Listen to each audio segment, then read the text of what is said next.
Hey guys, good morning, welcome to the live session of Stocks Network Trading. My name is Dave, guys, my partner is Ron. Let's get down to business here, guys. In on US 30, sell, okay? I'm jumping in. Guys, that's a 100 pip drop. Yes, we caught it. Hey, guys, 200 pips, please, secure.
Hey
guys, good morning, welcome to the live session of Stocks Network Trading.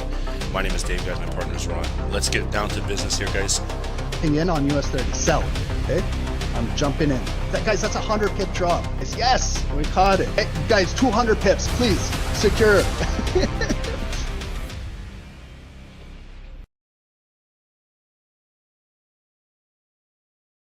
Recording in progress.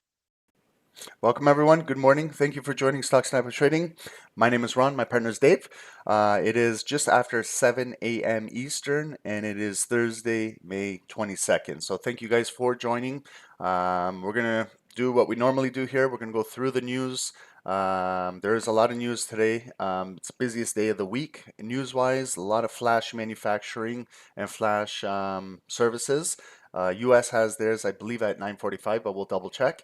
And right now, what we're looking at is gold is bearish at the moment, and NASDAQ and US 30 have been trading sideways for the past little bit, but right now, as we just started right now, there's a big bullish candle. So again, if you've been trading, just please proper risk management, because yesterday in the afternoon, there was that flash sell-off, and it did a lot of damage to a lot of traders. Had a conversation with a few, and they had their accounts blown because unfortunately they were not trading without even a stop loss, and were in profit. They didn't even have a trailing stop loss, so none of that. So it happens, guys. I understand, but please just be trading with a stop loss at all times. Okay, it's very, very, very important. Unless because you can't control the market moves, and sometimes moves like that in 1 minute, a move can dump hundreds of pips in a minute, and if you're not prepared for it, you could do a lot of damage to your account. Okay, so just please, guys, stop gambling in these markets and trade responsibly. Okay, with that being said, let's have a great session, and let's get started. Okay, so right now, Forex Factory, let's go quickly into this. Let me just refresh everything. So we've had in London starting, so you can see right over here, 2 a.m., 3:15 a.m., a lot of European red folders. Okay, so we started off with the French flash manufacturing, French flash services. And then we continued to move 3:30 with the German manufacturing services news, the Eurozone news, and then we moved into the British manufacturing services. We've got the G7 meetings continuing all week. And so you can see that there was a lot of them, back-to-back folders. So when you have a lot of folders back-to-back, especially when they're high impact like this, it could provide for a very choppy market. So you have to be very careful, okay? And then continuing here, we're going to get into Comex and then our 8:30 news. 8:30, we do have our weekly unemployment claims in the US. So we can see last week, the weekly unemployment claim number was 229,000. They're forecasting 230,000 for this week. So it's an increase of 1,000, not a substantial increase, but we'll see what the actual result is here. And remember, these are week over week. So shows us a look into every single week how unemployment is doing. Is it increasing or decreasing week over week? And then this is the big one right here. So when Wall Street starts, remember 9:30 to 9:45. Sometimes some traders are waiting for the first 15 minutes to judge direction and see how markets are moving. And then right at 9:45, when we get that new 15-minute candle going into 10, you see we get our US flash manufacturing PMI and our flash services PMI, two red back-to-back folders. So again, there's going to be some volatility there. So we have to be very careful today in Wall Street, okay? Might even have to wait till 10 a.m. to maybe possibly look for a trade, but just we'll see. We'll slowly move our way into it, but that's just a heads up, guys. Okay, and then at 10 a.m. you got your U.S. existing home sales, natural gas storage at 2:30. We do have a member speaking in the afternoon at 2 p.m. Williams, and here in Canada at 2:30 in the afternoon, Bank of Canada Governor McLean speaks, and then we move into power hour, then after hours. Again, after hours, make sure you understand who has earnings, how it could affect your trading or your investments, and then we move into the Asian session, okay? So that's the news today, guys. Let's just be prepared for this one at 9:45 if we can, and please trade responsibly, guys. I'm like, we cannot stress this enough, because if you don't, then expect the outcome, and whatever happens happens. If that's the way how you want to trade, that's not how traders trade. Okay, that's how gamblers trade. We're not gambling. Pre-market earnings, we got BJ's Wholesale Club, we got Analog Devices, Advanced Auto Parts, Ralph Lauren, Williams Sonoma. So again, there's a lot of earnings, but they're not significant earnings like these big names. I don't think Advanced Auto Parts is going to move NASDAQ or the S&P or Dow Jones. These are more individual securities if you're trading these, but I don't think that these are going to have a significant impact on the market this morning. So we kind of just overlook these and continue moving. Like yesterday, Home Depot, those bigger names, Walmart, Target, those ones like can affect consumer spending. And then in the after hours, just to make sure we don't have any big tech names or anything like that, Decker's Brands, Workday, Autodesk, Intuit, Ross Stores. Okay, so again, lots of earnings in the after hours, but no significant name like, like the ones we're familiar with. Like, for example, if Netflix was had earnings, or Bank of America, or Google or something like that. Okay, so that's what we kind of just go through. Normally I do this Sunday and I prepare myself. I write notes, which are the specific days, but it's good to just go over this for a broad overview. And then you can also prepare yourself for tomorrow morning. Nothing going on tomorrow morning as well, okay? Just some latest news in the market right now. It's just Yahoo Finance. Doesn't have all the bells and whistles, but it just gives you what's going on in the news right now. Did anyone follow what's going on with the U.S. tax bill right now? I believe they passed it, Trump's tax bill. It was very, very close, the vote. It was basically like a 51-50 vote. Very, very, very close, but I believe they passed it, if I'm not mistaken. So again, what's in the news here? U.S. stock futures tread water in wait for the tax bill vote. So this is what I'm saying. I believe they passed it here. I could be wrong, but I believe I just read it that they passed it just recently. Okay, so EU offers fresh trade deal to US with lobster on the menu. Fantastic. Wow, what is that all about? So we love steak and lobster, but now I guess we're trading lobsters. So I guess I'm behind. I don't know what's going on there. I gotta read that article later today. So I don't know what's going on with the lobster trade, but it's good. We love lobster. Okay, so what else we got going on here? Uh, Coinbase hack shows crypto vulnerability to old school crime. Okay, there's always going to be hacks and scammers and all kinds of things. If you're new to crypto, welcome to the Wild West. Okay, if you've been part of crypto since 2010, you're used to this. You got a strong backbone. You can deal with this stuff. What else we got? Bitcoin, big news. Bitcoin hit a new all-time high. I believe last night it got up to 112,000. So that's fantastic. But let's see if we can continue push, have a little short squeeze going to 120, 130, and see if we can keep that volume above 100,000. Maybe for one final pullback under 100,000. We'll see how that's developing, but that's great news for crypto. What else is going on here? Canada's TD Bank profit falls on hit from higher bad loan provisions. What else we got here? U.S. stock futures muted as Trump's tax bill stokes debt concerns, but I believe they passed it. And then right now in the pre-market, in the futures, you got S&P very flat, like basically no move. Dow flat, negative 0.1%. NASDAQ positive 1. So it's very flat market. It was consolidating for a while, and gold is down. Okay, and let's now move into for everyone on YouTube, thank you guys for joining. There's a free Telegram right over here that's available for you guys, and showcases everything we do here. But we made a few posts yesterday. So this is from a gentleman on YouTube, his first time here, and we helped make almost half of his monthly salary. So that was fantastic. Keep that up. That's great. And this is a breakdown of yesterday's live trade, like a live session of a summary that we did yesterday. If you weren't on the call, here's the video and a summary of it.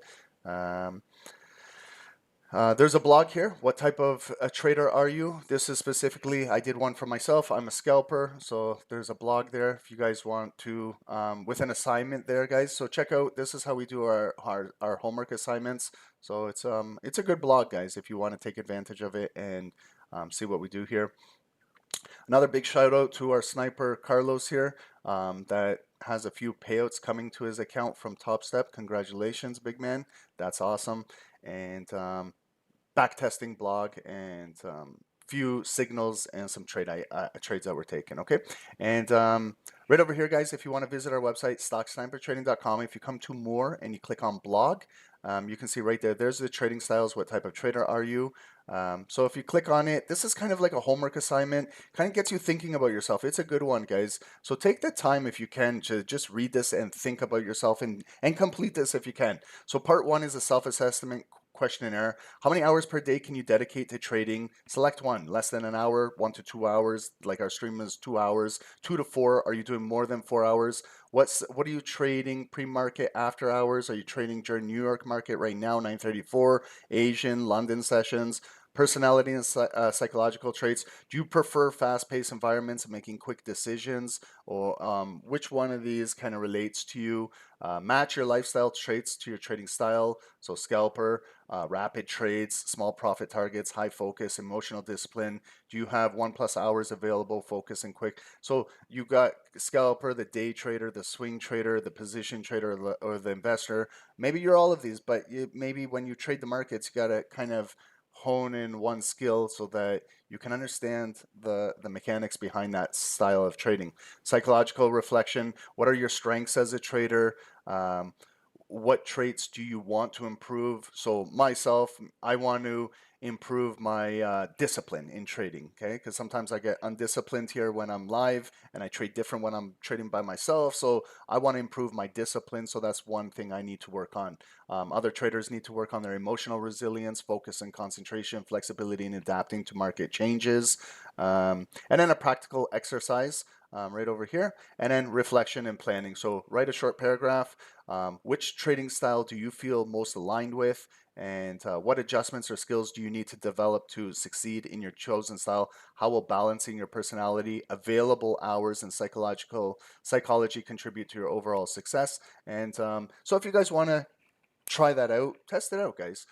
It's great for learning purposes, and it will help you become the best trader you can be. So this is the volatility in the markets, guys. So you can see right now on the 5 minutes, NASDAQ just pushed up, closed above this range, and the next bearish bar came all the way right back down, trading right back in this zone. So you can see how much volatility there is right now. You can see how the market is just in a range. It's very choppy. It's very frustrating to trade this stuff right now. So please, if you are trading this, maybe use smaller speculating trades right now until we see how the markets are moving, because right now it's stuck in this range and very choppy.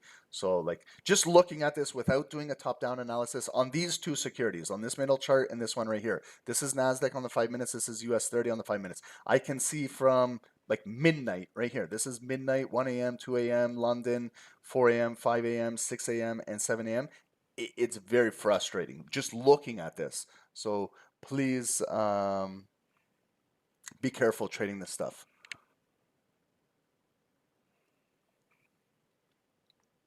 Khalil, come on, brother, get to the gold analysis. I have to go back to work in 15 minutes.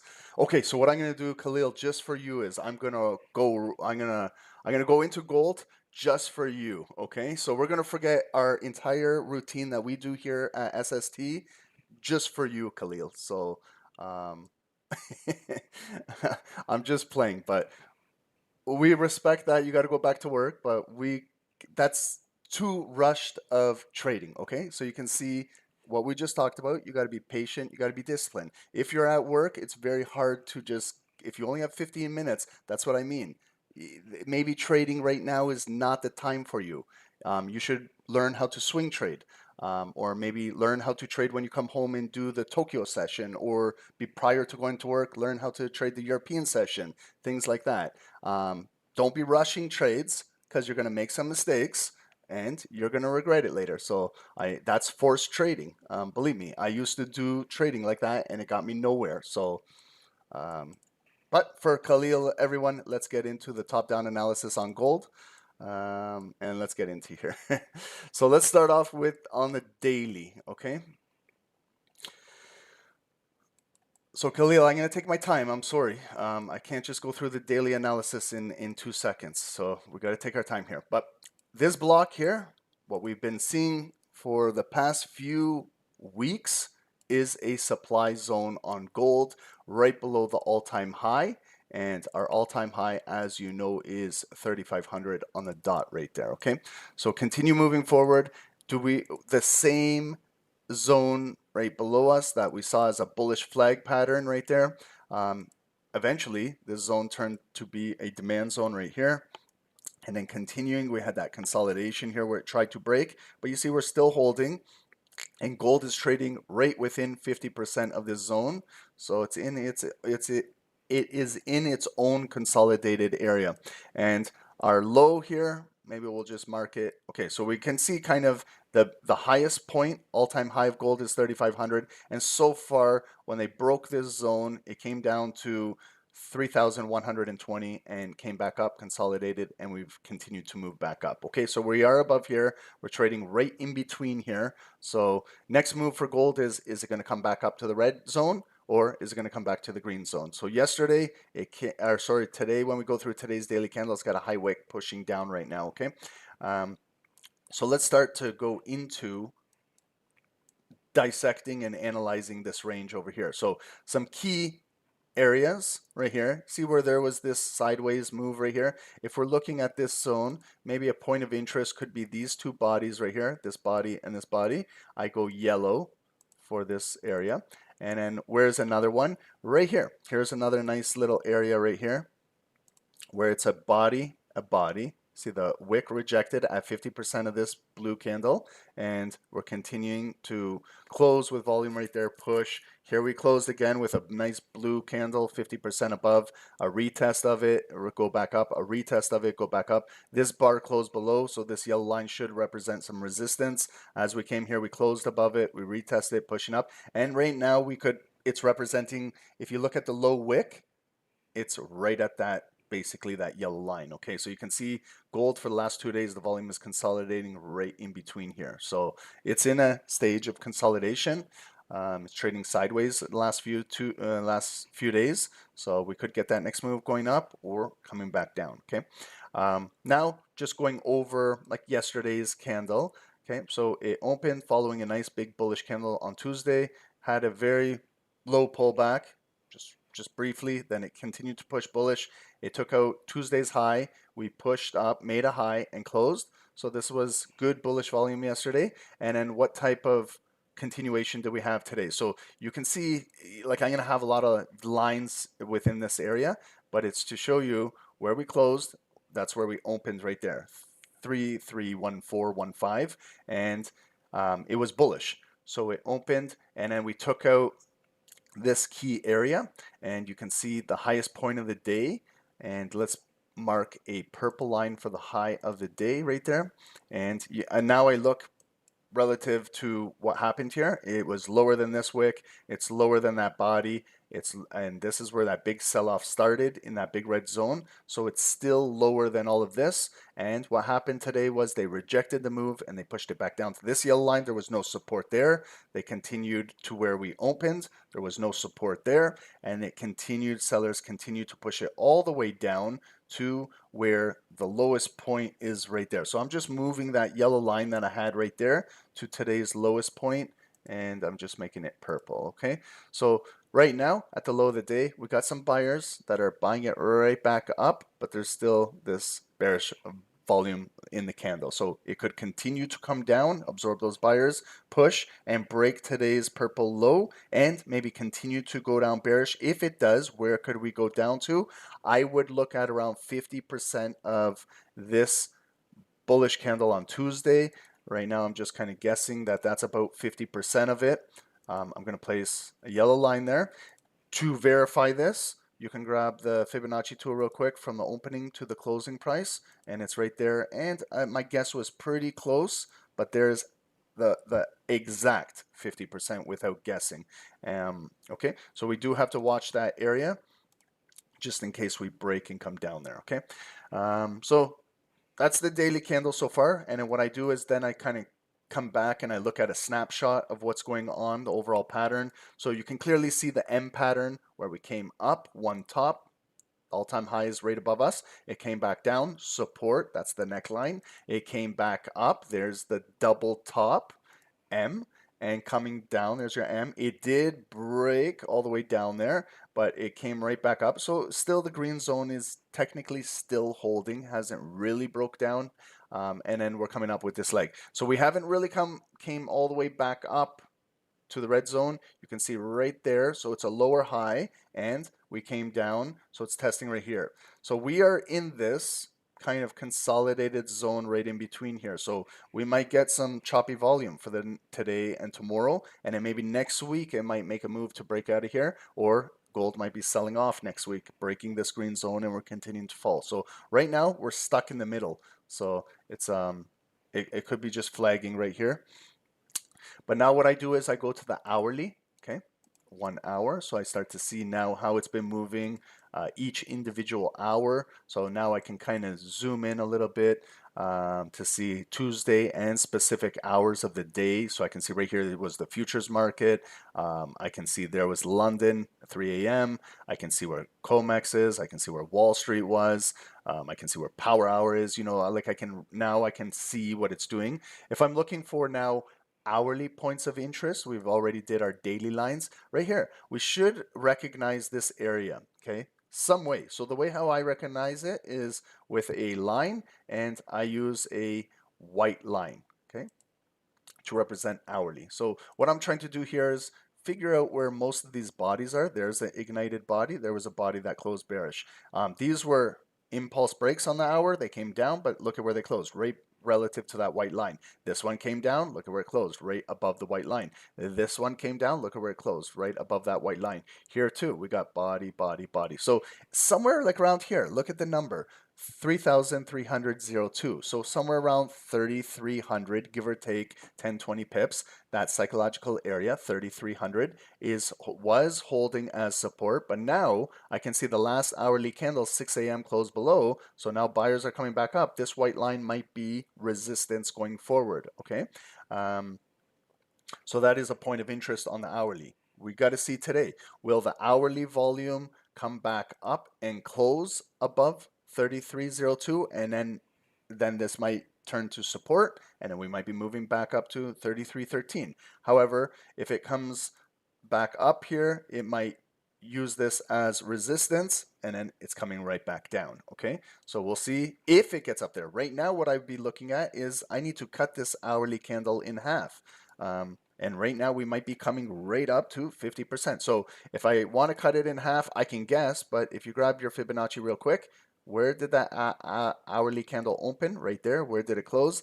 There's the 0.5, 3,297 and 20 cents. So right there, again, another white line to tell me where 50% is. Now, if you want to draw an hourly zone, so you're not just specific right at 0.5, go one line above and one line below. Now you got your zone. So you can see as I'm doing this, the hourly volume is trading right into this hourly point of control right there. So you can stretch this into the future, and you can also go backwards to kind of see how it was the same zone, but when the volume was above on the hourly, this would have been a green box. So you see the sellers sold right into it, but it came right through that green box and went right back up. The next hour came right in that green box and went back up. Then the third hour, it came right back in that green box and went back up. Okay, the reason why it's red now is because this last 6 a.m. candle closed below it. So that's how you can kind of back test your zone while you're creating it too. Always go backwards. Okay, so it is red right now. I can get rid of the Fibonacci tool when I'm done, and now I can see this hour right now we made the lowest point of the day, and it's coming right back up. But let's see how it reacts in here. Okay, because this hour has 32 minutes to go, so we'll see, will it close above here, and will it use this as support and then go back up, or are we going to just, our seller's going to push it right back down? And another key hourly point of interest is right here. Now we've got a body and a body just created right now, 6 a.m. in the transition to 7 a.m. when we started the call. So let's throw a white line right there. And then again, looking backwards, I can see that this candle that came all the way down almost hit that white line and went back up. This one, in fact, touched the white line and went back up. This one broke and went back up. This one, you see, touched it. There's an ignited body. There's a bearish body close. This is a retest where it was resistance there. So that's a significant area. And what's the number? 3290. Those psychological numbers, guys.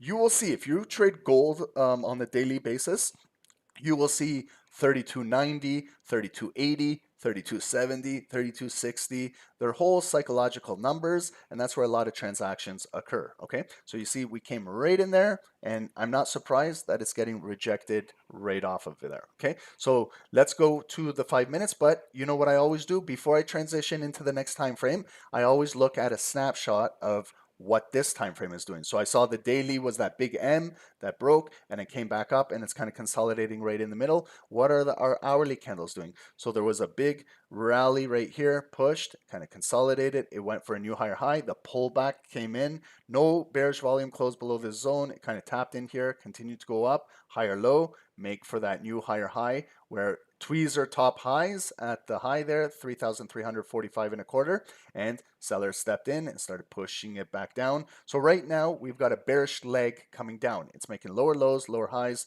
lower lows, lower highs, lower low, lower high, lower low.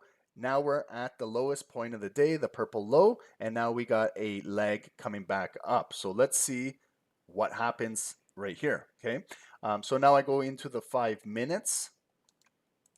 So you can see the 5-minute significant drop. When did it start? It basically started where right here, 2 a.m. pre-London. It was kind of solidified right prior to there's London market open, came back up. They're rejecting it. So you see the 5-minute candles, and you see, guys, this is what I do here too. Okay, so I want you guys to also learn. It's not just where's this guy buying and selling. I want you guys to learn how to do this because I don't know how much longer I'm going to be on YouTube doing this. So we want you guys to learn how to do this. Hopefully, if you guys do like the channel and you guys subscribe to the channel, we'll be here every day. But if there's no likes, if there's no subscribers, there's no passion anymore for us to do this. You know, like I'm just being real, guys. Okay, so right there. Now you see the couple breaks right there. You can kind of capture all of that with a red zone right there. So then you wait for volume to close above here for confirmations. Okay, you can see all of the 5-minute reactions at this daily yellow line. It came up, it went back down, came in, went back down, came in, back down, came in, back down, came in, back down, and then they drop the market. Okay, so stretch that into the future and look at the number 3,330 psychological area. It doesn't surprise me that this happened there. And then there's the push. You could have located that low wick. Did the volume close below? Yes. Look again here. Is this not a yellow line? Is that not a daily point of interest? So you can see how kind of the 5-minute volume kind of consolidated right there, and it shows you a clear bear flag and continue. There's the body that closed below. This is like the hourly candle, but they're 5 minutes. There's the drop, and then now it comes all the way back up. So the hourly candle is doing the same thing. It dropped and made the lowest point of the day, and it's coming right back up to, you know, that 50% where we just marked it. And we're going to see, can the volume close above or is it below? Here it continued to stay below, and they continue to drop it down. So that's another 5-minute resistance zone. And then now you can see points of interest. When it came back up right there, this is where I kind of use my point of interest lines right there. That I use a red cut line kind of like this. And look at the number again, 3,309.68. It's right around, it's 32 cents off of 3,310. And that's where the continued to push down, break, come back up. You know, that's where you're getting caught on these little dead cat bounces, these counter buys, because the trend is going down, lower low, lower high. If you're buying this, you got to know your counter scalping. Grab your quick pips and get out because the sellers are still selling here too. Here was a little counter trade, which was good for from 96 up to 30, 40 pips. If you grab them, great, but understand what the overall bigger picture is. And look at, they continue to slam it down right here, right prior to when we started the call, right there, 7 a.m. 7 a.m. now I can see made the low of the day right there, 3283.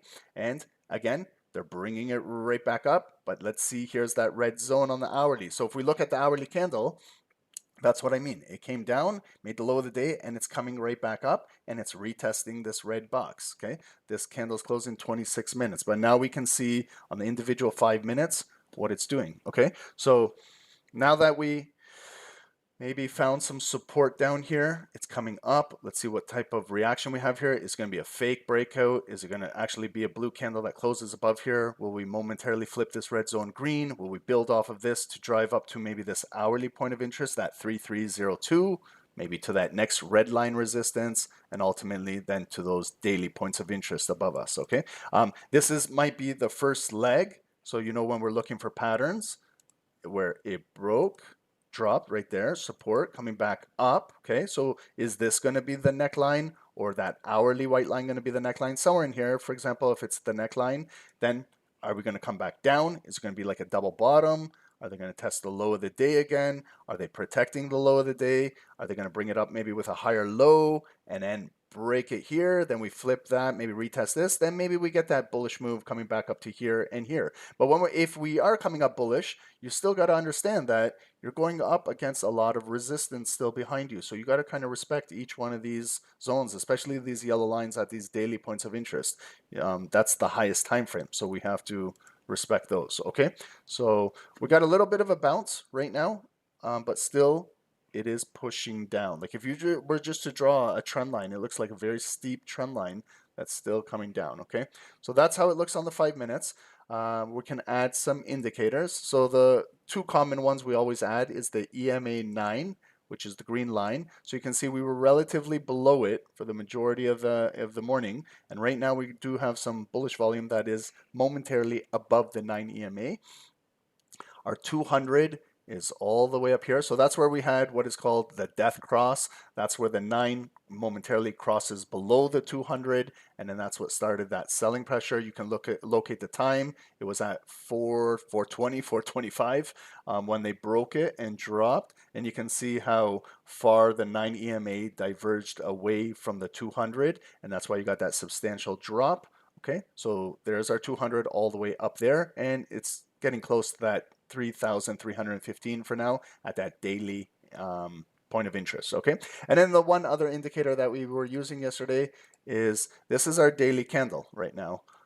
So we can see now the entire daily candle where it opened, and the highest price right there, and then how the lowest price, and this is where we are right now. Okay, so if I look at the daily candle, it's got large range, but this is the volume right now, so it's still relatively bearish. So right now we're coming up, but we still have this big bearish volume on the daily right here. Okay, so that's our analysis on gold. Hopefully Khalil is not in trouble at work, but that's the analysis. I don't know if he's still here or not, but what we'll do is we'll leave this gold right over here to the left.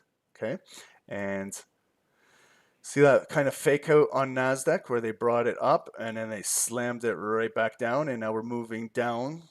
So what I'll do is also a NASDAQ analysis. So we'll look at two charts going into 9 a.m. and then we'll add Dow prior to going into Wall Street. Okay, so are you guys okay with that analysis on gold? Do you guys understand my zones? Do you understand my lines?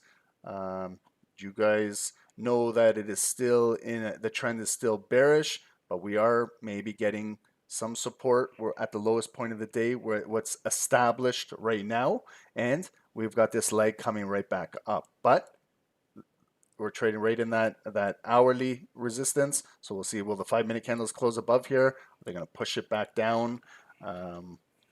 RSI, if you look at this indicator, you can see every time it was coming down, RSI, look, it was down at 22, 23. Then that little bump right there, that little counter trade, continued to push back down. So look at how oversold gold was. So if you're using this indicator alone just for buying, all you got were these little counter buys, and then they kept pushing it down. So it's nice to use this RSI indicator, but it is also gives a lot of false signals, so you have to be very careful using this thing. It just gives you an idea that things are oversold or things are overbought, but just looking at how these 5-minute candles are coming down, it's not hard to understand that they are oversold. Okay, but sometimes this indicator can be very deceiving, so you have to be careful using that. Okay, and welcome everyone. Okay, so we're 30 minutes in and I didn't even get to welcome everyone. Thank you guys, everyone on Zoom. Thuzma, welcome. Nigel, good morning. Armand, welcome. Sievre, Markinson, welcome. Borex, thank you for joining. Shoutouts to Borex. Speedy recovery, Borex. I hope everything is going well. Bruce, Christoph, welcome. Val, thank you for joining. Samuel, welcome. Conrad, thank you. Welcome, guys. Hope everyone's having a great day. And YouTube, thank you guys for joining as well. I appreciate you guys. TraderBit, thank you. Tony, welcome. Thank you guys. Adnan, Chief, welcome. CC, welcome. Thank you guys. We appreciate you guys. Dr. Sass, welcome. Dom, Alex, thank you for joining, brother. Roslyn, welcome. Esther, welcome. Michelle, thank you guys for joining. Okay, and everyone else, if I missed you guys, welcome. Okay. So what time we got here? 7:40. So while gold is still right here, so it could be figuring where its neckline is. Okay, so maybe it's just developing its neckline. We could get a push coming back up here, or one more leg down. But in the meantime, I kind of want to get the two charts, and then we can be ready for 8 a.m. and Comex. Okay, so gold is done. This is what we're looking at right now. Look at NASDAQ. Wow. Okay. So this is chop suey city right here. This is, even if you even attempt to scalp this, how would you do it? Like this is even like this is very difficult. Okay, it hurts my eyes looking at this. That should be an indicator. If price action hurts your eyes looking at it, you should be avoiding trading it. Okay, this is more just trading with the trend. If you were selling the pullbacks, you're in the money. If you were counter buying, okay, you got to know your rules of how to counter buy and what to expect. There was a nice counter buy there, but you got to grab your pips and dip out of the market, or control your risk by bringing your stop loss to break even, scaling out some partials. If you didn't, okay, then the trade comes back, maybe hits your break even, and then you learn what you did there, your mistake. But if you continue selling with the market, you're making money. Again, pullbacks, maybe stay away from them. Continue selling the market, you're making money. This could be maybe a stronger move now because it's getting closer to Comex. It's 7 a.m. So maybe this might be a stronger move. Like it's still a counter, but it might be just a stronger leg. Sellers could still continue to push it down, but I'm waiting for sellers to come in, push it down, maybe close down here, and then maybe I'll take that next sell leg coming down. Okay, or I got to switch my focus. If this closes above here, this might be a green zone. It might come back, turn to demand, and then we got the next push coming back up. And there could be a possibility of buyers getting strengthening here.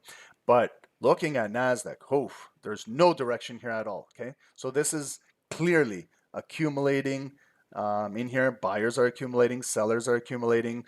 A lot of speculation as to where the market is going to move here, and there's no direction currently. But this is just looking on the 5 minutes. Why don't we go to the highest time frame and start doing a top-down analysis and maybe do a bird's eye view and understand maybe the overall direction on a higher time frame? Then maybe that might clear up all of this. Okay, so let's start off on the daily. Okay, so this is the daily of NASDAQ. We should all know by now that this is the double top all-time high supply right up there. One top, two tops. On NASDAQ, it's roughly 22,250 up here. Okay, so continue to move that into the future. And do we have that supporting area below us? Yep, it's always been here. It's been here for months here, which was a demand area holding and stretching across right there. When the body's closed below, again, just go through the motions. I'm not going to go green, red like how I normally do because we want to save some time, but I'm going to just draw zones across, and then where the volume is, I'll change the color. So the volume is above. This is no longer a red zone, should be green. Okay, I can continue to do this. Like right here was a good pivot point where the support held, and stretching that across into the future as well, and that's still support. Do I need to do this one? This one? You can if you have time, but I don't think NASDAQ is going to drop all the way down there unless, who knows, if there's a flash crash, it could happen, but I'm not going to assume that that's going to happen. We got to still focus in this area, okay? Now, points of interest, okay? You see how we're trading right at around 50% from the red zone and the green zone right here? So it kind of consolidated. Let's mark this area with maybe like a point of interest right there. Yellow line for the daily. So you can see it came up and got rejected, rejected, rejected, rejected. And yesterday was that big bearish candle that came down, okay? So same thing. Can we figure out where 50% of yesterday's bearish candle is? We should. We should be able to do this. We did it on every single other time frame. Why can we not do it on the daily? So this is what we're looking at right now. And then you see right here too, if you want to draw yourself a zone, okay, I can see right there when it came up, there's the body. There's the bullish body that filled that little zone, and then right there's a body, here's a body, and a body. So you know when you're looking for a zone, you can use that yellow line as the point of reference, and then I come down to all of those bodies that I just spoke about right there. So you can see how you can kind of create a zone where most of the volume came in there, back down. It came in there, and then back down. It came back down right there. So you can even go to those two impulse wicks if you like, and then now you can draw yourself a new lower supply zone from the big all-time high supply above us. Okay, so you can see that the block is being lowered. Now back testing, go backwards and test, bring this zone back, and then you can start to see right there how the body closed below. Look at the retest. It came back up in that red box and went back down. It came in that red box and back down. Now let's go even further. Let's go backwards. This is back testing this zone. Okay, you can see maybe how everything reacted when the volume was above. It came down. That was a green zone. Go back up. It came down in the green zone. Went back up.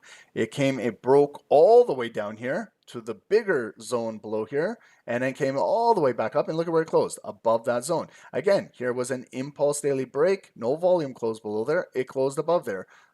Then came in again and push up. So you can see how this zone has been playing out for a while. Okay, so now the volume is below it. So if the buyers come up today, they're trading back in that red zone. That's where it could be a double top. Like when I look at this now, this leg came in. This whole thing is considered one top.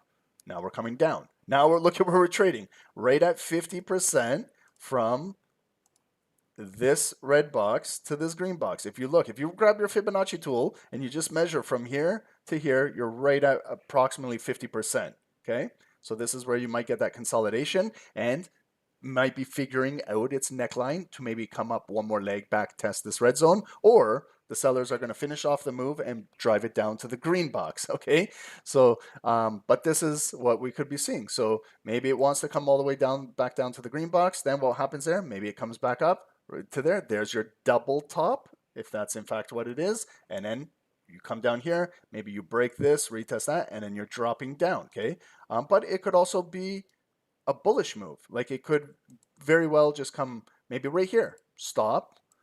50% of this bullish candle, it has been tested. Maybe the buyers can bring it back up, and when it comes in here, maybe it breaks out a new higher high, and then we're retesting this. It's green, and then all of a sudden we're making that next leg up to the all-time high. Okay, that could very well happen, but we take it day by day, candle by candle, and figure out what's going on here. So now some analysis inside here. If I was just guessing at this big bullish candle, where's 50%? I assume 50% is right there, okay? But we don't need to guess. Grab the Fibonacci tool real quick. The opening price of that candle, go to the closing price, right? I'm just dissecting this candle. Look at now there, I was pretty bang on. There's the 0.5. I was almost 100% correct. Do we have a little zone that we can grab that point of control of that bullish candle? Yep, we can, absolutely. A little bit above, a little bit below, one line above, one line below. There's your zone.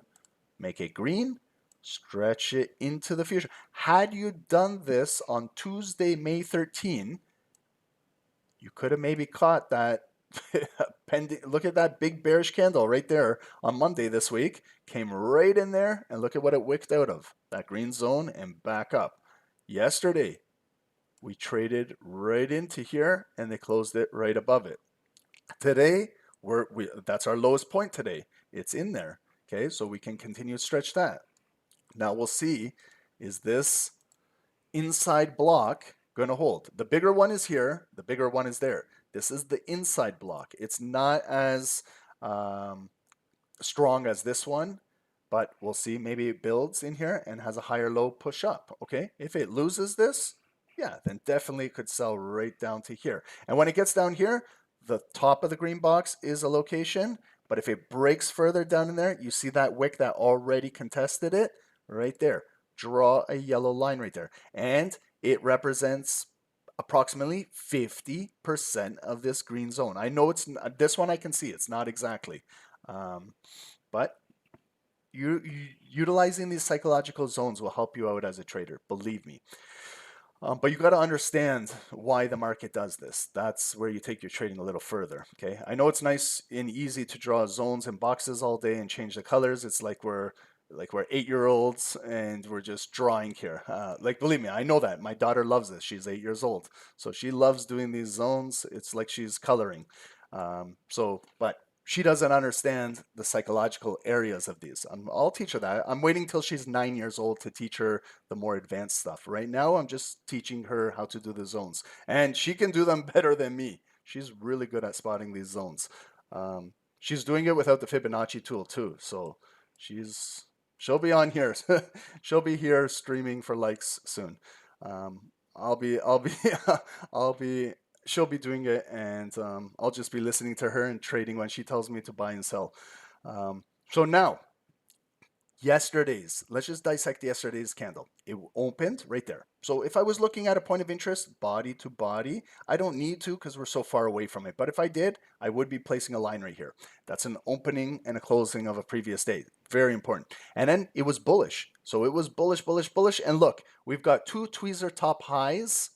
Look. So even if these were 1 minute, 5 minute candles, I show you how tweezer top. We took a buy yesterday on gold because it was tweezer top bottoms. Okay, so I can show you on the daily. You can have tweezer top highs, and what was the reaction? They brought it down. Okay, so that's when you see this. This is a clue. Okay, make sure you understand again the significance of what these are. That's why education is so important. It's not just why did the market sell here.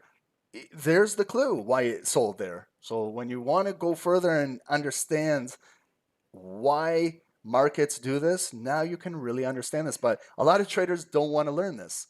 Like they only have 15 minutes to trade, like Khalil, and he just wants to go buy and sell. But maybe he missed this and he could have prepared himself for a possible swing trade while he's at work if he saw this, right? So you got to really pay attention. If not, it's not easy to trade. You're basically guessing every day. You don't need to guess. Let the market do its thing and we react after, but it leaves behind clues all day.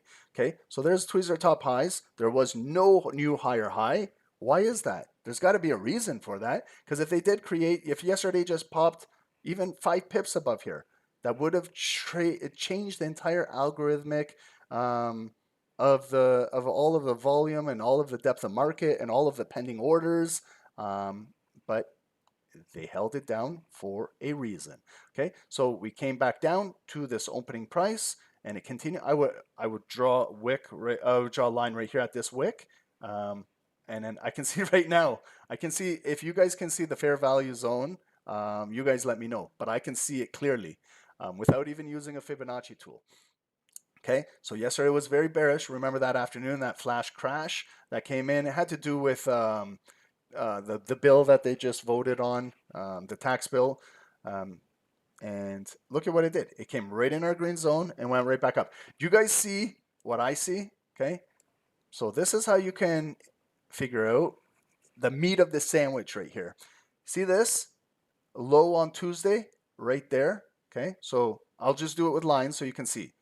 If we place a yellow line right there, okay? And then look at today, today's highest point. If I place a line right there at today's highest point, what do you see? You see that little part of that black candle right there that has not been touched? There is your zone right there, right? It's right there. I don't know why this is so complicated for traders to understand how to identify that zone. So if that's the zone, stretch it into the future, right? Okay, so that's just by going off of this bottom wick and today's top wick, okay? Now let's do it the regular way how I do it if this wasn't so visible to see, okay? So I'm going to get rid of all these, and what I'm going to do is the way how I do it, okay? So sometimes it's not that easy to see that. So, but if you want this way to do it, this is how sometimes I do it. Go from the highest point where that candle opened yesterday and bring it down to the closing price, right? Coming down, what we normally do on all time frames, okay? So there's the 0.5, right? Look now, guys, I'm showing you how you can do this, right? Look, and let's see how accurate this is, okay? Is that the 0.5? Yes. Okay. Can we go one notch above? Right there, the 618. Can we go one notch below? Right there, 382. Can we do this? Right? How many times have we been doing this? Every single candlestick. 1 minute, 2 minutes, 3 minutes, 5 minutes, 10 minutes, 15, 30, 1 hour, 2 hour, 4 hour, 6 hour, 8 hour, daily, weekly, monthly, yearly, decade, century. What's 1,000 years? What is that? So you same with that. You could do it. So right there. See how I did it? what is the difference between the first way how we did it at that low wick and that wick?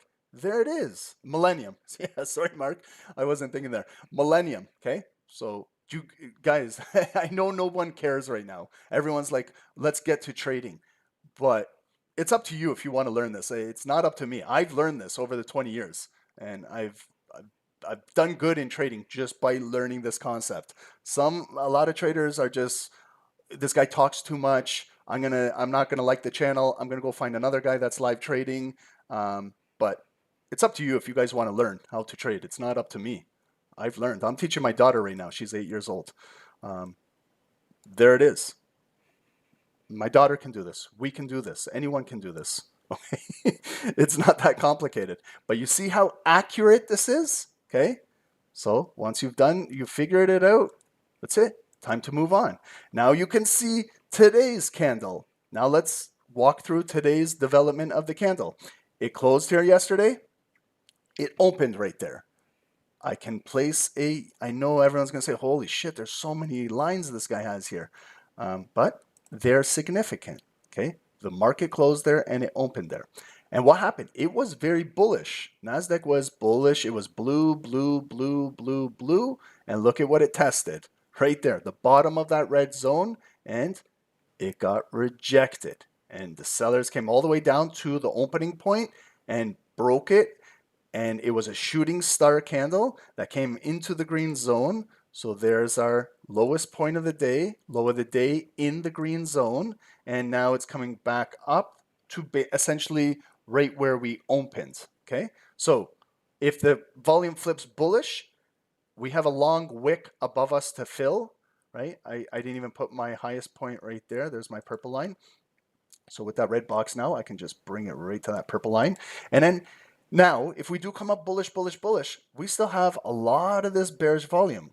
So where could we go up to? Right there. You see that wick right there? That's a point of interest. So let's mark that with a white yellow line right there. Okay. So now I'm getting my scalp zone. So if the candle flips bullish and it comes up blue, blue, blue, blue, blue, right there, there's going to be something that happens right there in the market. I guarantee you there's going to be a seller in the market waiting right there. And there will be a reaction. Okay. It might just be a wick that pushes it down just a little bit and then the buyers continue. But right there, from this yellow line to that yellow line, measure it so you know if you're going to trade this, if you're going to come back up, you're counter trading, there's 36 pips. From the opening price to come up to there. If it continues to go back up, okay, then the remaining from this yellow line to there, I can figure out where half of it is right there. And look at the number to the right, 21,149 and 70 cents. Doesn't get any more psychological than that. So again, now I'm getting right there where it could possibly, and you see how they're equal distance apart. So again, if I'm measuring that yellow line, I bet you it's somewhere around 30 pips because it's very equal to the block below me. Okay, so if you want to measure it, now you know if you're counter trading, how many pips to get out and dip out of the market because the seller might step in. Right there, 32 pips. Again, the next zone above, okay, coming up back up to there, to the highest point. Is it the same shit? 36 pips, 30, right there. What do we got? 32 pips. Yeah, right up to there. Then if it goes, okay, we broke today's high, but then we're trading at that yellow line. Inside the red box right there. You see what I mean? And then I just scalp each one of these, right? And then if it comes down, I'm scalping back down. But that's the longer, if I'm trading with the trend, I try to hold the trades longer. If I'm countering, I'm just countering to those zones. Now look, it's back down to a shooting star candle. Just broke the low of the day. Now it could drop down to there, that yellow line. And if right there is another point of interest, yesterday's lowest point right there. And then if we lose this entire green zone, we're dropping back down. Where is it going to drop all the way down to the green box? Right there. You see that wick right there? We have to mark that up because it was the highest point of a trading day and then it became resistance. And now with the volume above, this might be support. Okay. So look at today's daily candle. It doesn't get any more technical than that. Look at it with the way how it opened, it retested as if this was a 5-minute setup. You know, when a 5-minute candle breaks, we wait for it to close. We say, let's wait for it. Maybe it's going to come back up to about 50%. And then you see right there, they rejected it. And now it's a shooting star candle trying to take out that low to create a new low in the market. So NASDAQ is bearish on the daily. Okay. If we're talking, and this is the second top. Now, when I go out and I look, Got that bullish move there. This is the second leg. So maybe it's going to come down to here today and test this. This might be the stronger zone down in here. And then that might start trigger the next leg up, okay? If this one doesn't hold in here, okay? And then now what I do is from the daily, I move to hourly. And it's 8 a.m. right now because I'm spending too much time on this, guys. I apologize. But there is some traders that want to learn. So I respect those guys that want to learn. So you can see big, strong hourly move. Got up here. 130 exactly was that. I call it a rug pull, but whatever you want to call it. If you think it was all strategic, it was manipulated. It was the tax bill exactly right at that time at the highest point was released. Perfect timing in the market. They caught a lot of longs, that were long on this, kind of liquidated them. We had two guys in our group that lost their prop accounts, trading with absolutely no stop loss in the markets. I was just puzzled. What do I say to them? And then they're blaming the market. Like I had a 1 hour conversation with them and they were pissed off at the market. I'm like, you're trading with no stop loss. How can you blame the market? Like that, I used to do that when I first started trading myself. I used to blame the market for everything. And then when I realized it's not the market, it's me. It's my fault. So, can't blame the markets. The markets are going to go up and down. They don't give a shit about me or you. Okay, especially when you're over leveraged. The markets have a little bit more capital than me and you. Okay, so you can get liquidated in seconds if you don't have a stop loss. If you think you can trade without a stop loss, you can't prevent that type of news. But look at how it came down. So look at the hourly candles, how they were building, and it's still the trend coming down. And look at right here at 7 a.m. They came up. We saw it on the 5 minutes, those big bullish candles, and then they dropped it down. So we're trading in this green zone right now. Did I mute myself? Can you guys hear me? I didn't mute myself. I don't think so. So look at now, same exact shit here, okay? So is this a big bearish body candle? Yes, but it's a 60-minute candle. Can we still maybe identify where's 50% of this? Okay, we absolutely can. If you can't guess, grab your tool, just do this. Right there, there's the 0.5. I know it's a lot of zones, but I'm just trying to show you that you got hourly resistance right there. So we're building in the bigger block of demand, but we still have to recognize that there is still resistance right there. So maybe the hourly will build in this green zone, but to flip this momentum, you need building in here. So it might come in here, might go back down, might build, and then it breaks, and then it closes here. Then we flip that red box green, and then we could be starting to come up. It's not going to go up like this. But we got to test this yellow line. That's resistance. We got to test this yellow line. That's resistance. You can see how many times they rejected it. There. Okay? It's got to test that. And then it gets to the highest point of the day. And it could definitely come right back down, right? Okay, so we got to just go with how the volume is moving. So right now, we have a new hourly candle that is building in here. Okay, but the hourly, what's the hourly trend? Is big drop. There's the counter pullback, and they're continuing to drop it. So it might come in here again, and they might continue breaking it down. Okay, so on the 5 minutes now, wow, the 5 minutes were holy shit. Like, again, remember what we were saying? They were hurting our eyes, like looking at these things. How do you trade this? How do you trade this? What you can do is you wait for the market to do this. Wait for it to do something, and then look at what they did. They faked out the market to the highest point, and then boom, they started to slam it down. Okay, so what's up here is liquidity. We did this on the 1 minute session the other day. Okay, so there's liquidity on a daily. There's all above here. See this point where it tried, broke down, tried, back down, tried right there, kind of grabbed the liquidity, back down here. So there was big liquidity here. I guarantee you all of these sellers had their stops up here. So they came 5-10 minutes, came and liquidated all of those sellers. And then look at what they did. They brought it down where the sellers had the intention of going down, but maybe these sellers over leveraged a little bit too much. you know, and it's not a big move. Like when you look, just filling, what is it, 30 pips? Yeah, 30. Okay. That's not if you just had a stop loss like above, maybe more in here, you could have been safe and you would have been in the money. But there's a lot of traders that over leverage and they trade with 10, 15, 20 pip stop losses, and they had the right intentions, but just over leveraged. So they grabbed the liquidity, they got what they needed up there, and now they're coming to take out the low side liquidity, and they're taking it out hard. Now, did they take out this low wick right there? Look at that wick. 3:25 p.m. yesterday, power hour. Look at it. It's identical to that low right there. So there's those tweezer bottom lows, and the number is 21,007, James Bond, right there. So it is actually a tweezer bottom low from all the way from power hour yesterday. They haven't broke that yet. So that's might be a clue that they're holding it so far down there. So now we're getting this leg coming up. Same thing with the 5-minute candle. We can do the same exact shit. That's the big body candle on the 5 minutes. If you want to determine where 50% of it is, if you cannot guess, bring that tool. There's the 0.5. We're trading right at it right now. So I just want to show you guys. On the 5 minutes, we do the same thing we did on the daily, on the hourly, on the 5 minutes, okay? If I go to the 1 minutes, I will do the same thing. So right there, I'm just going to show you. Let's see what type of reaction we get in this box right here. So that is representing 50% of that big bearish candle. Now, the buyers are buying right into it. Let's see if this box holds and comes back down. If the buyers can break right through this, then we're going to test the bigger one. Then this one is insignificant. But I just want to show you what type of reaction we get just trading in there right now, okay? I know it's busy. We've got a lot going on the charts. But this is just how the daily candle is trading. All of these yellow lines are points of interest, but we marked it off on the daily, okay? Now, if you want to add your fancy indicators, we're below the 9 EMA.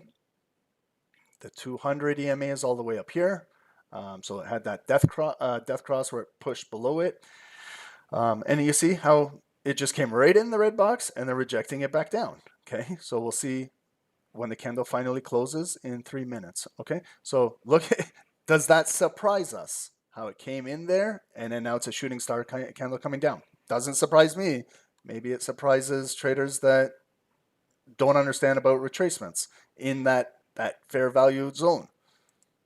Okay, so there, oh shit, gold made a nice move here. Damn. Fuck. Sorry guys for the French Canadian language, but it closed above there. Retest, bullish ignited candle. Shit, that was a good buy, but missed it because I'm charting, right? So sometimes you're charting other things and you miss. But look at how it came right up to the bigger red zone. It broke this 5-minute resistance and look at what it did. So if you were in a buy, it came from the green box to the red box perfectly. That's where you can take some profit because if you don't, now the market is coming right back down. Look at how the daily candle now of gold is changing. Okay. Yeah, guys, I missed that. I'm sorry. Hopefully someone caught it. Did you catch it, Bruce? Good. Guys, you know, I would have been in a buy on that. It's hard. It's hard to say like right now because it's easy to see, but it meets my requirements. The body closed above. It retested. Even if I didn't get in on this candle, I saw that it made a higher high above that hourly white line. So it's creating a nice high momentum. Then it closed. Next bar is bullish ignited. Right there. Maybe that one. I would place my stop loss below there. But it's all hypothetical. I don't know if I would have taken it, but that's a good setup. But when it comes to the red zone, I guarantee you if I was in it, I would have been taking my stop loss to break even, probably on that bar, ignited breaking. And then when it came up there, I would have probably been closing out 80% of my trade or the entire trade, probably 80%, and I would have had 20% running. And I would have also measured the move to know, like maybe if I bought that ignited candle to come up there. Holy shit, 120 pips. Damn. Okay. What can you do? Now, do I just force a trade now because I missed a good setup? No. Got to wait again, okay?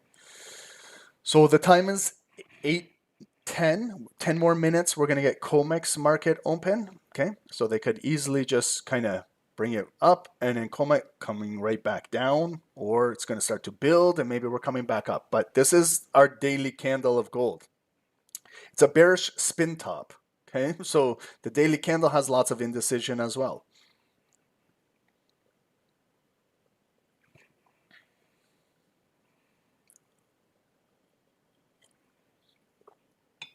NASDAQ closed above this right here. So let's just momentarily test our theory. Okay, let's change it green.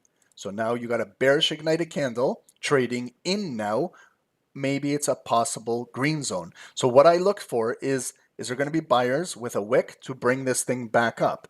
Or is it going to be a bearish engulfing candle that closes below here and then continue maybe with the leg pushing down, and then this zone didn't hold? Okay, so let's see the reaction here.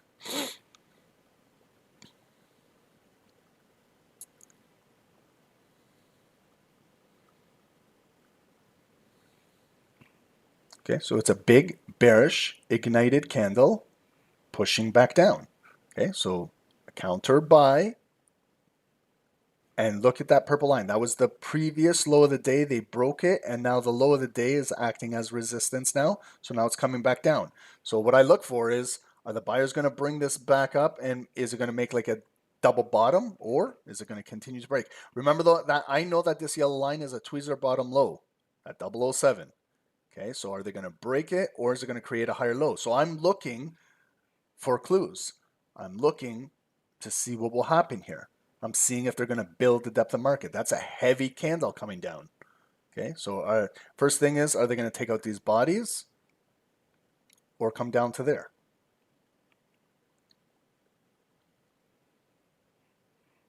And you could kind of judge this candle right away. It's kind of like a bearish ignited candle that just started falling. Right away when it came in there, I would be looking for a wick at 50%. There was no wick. I'd be looking for a wick at the bottom of the green zone. There was no wick. I'm looking for a wick at the bottom of this body. It's not there. Now we got a wick. So now let's kind of put the pieces of the puzzle together. Is it higher than this yellow line that was tweezer bottom lows? Yes. So it's got higher low support currently. Where will it close? I don't know. I got to wait almost 3 more minutes.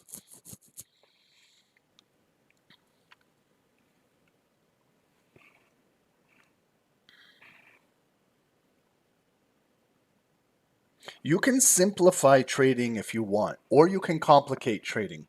I see a lot of traders complicate trading, and I see a lot of traders that are doing really well and they've simplified it, right? One way to simplify it is to wait for bodies to close instead of acting on impulse. That's one way how to right away correct your trading. Another way how to correct your trading is if you're taking impulse trades and be prior to a candle bar closing on any time frame, maybe take a smaller trade. Remember, like the chess analogy, it's like a pawn, and you're just putting it out there to see your opponent's moves. Maybe you might lose your pawn, but it's not the end of the chess game. You can still play. You got other pawns, but you don't want to lose your important piece of the chessboard right away. Like if I lose my my knight or my bishop or my rook on the first play, that's probably going to affect the rest of the gameplay, right?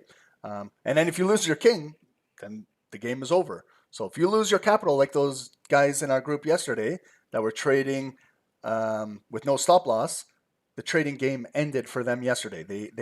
They had their king with no protection, right? They were trading their entire account with no stop loss, and that drop within minutes destroyed their account, and it's unfortunate. But I had to be hard on them. I didn't want to just be, oh, it happens. No, it doesn't happen. It shouldn't happen. You shouldn't be trading with no stop loss. Never. And they're like, well, I didn't know that the market was going to drop like that. We don't know what the market's going to do in the next 10 seconds. We might see a big, huge bullish candle just break out of here in the next 10 seconds. But I'm sure that if sellers are selling, that they've got a stop loss to prevent that. Unless they're crazy and they're selling the market with no stop loss. And if you don't know volatility with Donald Trump, the guy can open his mouth at any time of the day and the markets react. So I'm trading this entire 2025 with a very tight stop loss on all of my trades. I was a little bit looser 2024, but right now with the volatility, hell no. I'm not going to get my account blown. Are you crazy? Got to trade right. And now clues. Did this candle just break that yellow line? Remember what I said, that this was tweezer bottom lows right there from 3:25 p.m. Eastern yesterday. So they in fact broke it. So, and look at, they closed it below there. Okay, so you see how this is still like a red zone. Okay, so it didn't really, buyers couldn't do anything above there. They closed it above, but the next bar was bearish ignited. There was no wick right there. There was no wick right there. There was no wick at that yellow line. There was nothing at 50% of this. There was no stop equal lows right there. They actually, excuse me, technically broke it below. So it's still bearish. That's a counter buy. The reason why I have this big green zone is because it's a daily zone. So I want to see if this is still going to attract buyers in here. Because if we lose this, then this is no longer a green zone. Oh, guys, I can put the daily candle here as well on NASDAQ. Sorry, let me just put it too so you can see here. Sorry. So there's our daily candle of NASDAQ right there too. So look at it, okay? It's a huge daily shooting star. We opened, it was bullish, bullish, bullish. Highest point of the day. Boom, they rejected it, coming all the way right where we opened. And look at it.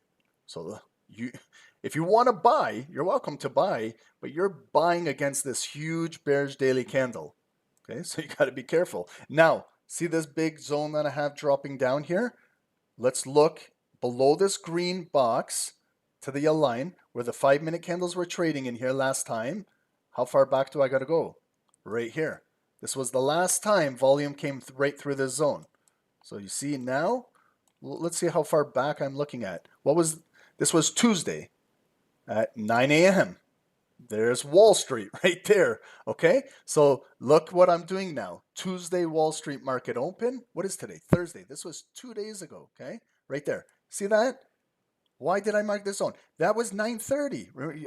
I remember this. We were trading this live. It was bearish. It came down 20,900. It came right back up and closed, and that started that big bullish day on Tuesday. So right there, if we break this green zone, I can see it. The volume is right there.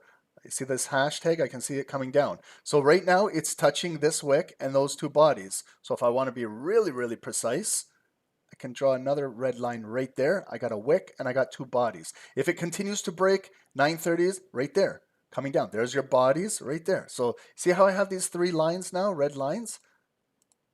And then the big one is the yellow line right down there. So now I go back and I can see it just dropping, okay? And where is it dropping? Now it's dropping down to test these red lines. There's the first one it's testing right there. There's the next one. That was the Wall Street market open. I know that because I know which one I placed it on. That was the next, and then there's the big daily one. Okay, so it's very bearish still, but we'll see. Will it close below here? Then if it closes below here, I'm going to get rid of this big green zone, and then we'll just continue what it has. But we got to watch gold now because it's going to be Comex market open in the next 90 seconds. Okay, guys, if you can leave us a like on YouTube, we appreciate it. Otherwise, we're just going to do this with our Zoomers and not be on YouTube anymore. I'm not being disrespectful, but I'm just asking for a like. That's it. If you guys are getting some good information out of here, just leave us a like. It doesn't cost you anything. We're not asking for payments. Just if you want to learn with us, a like or subscribe. That's it.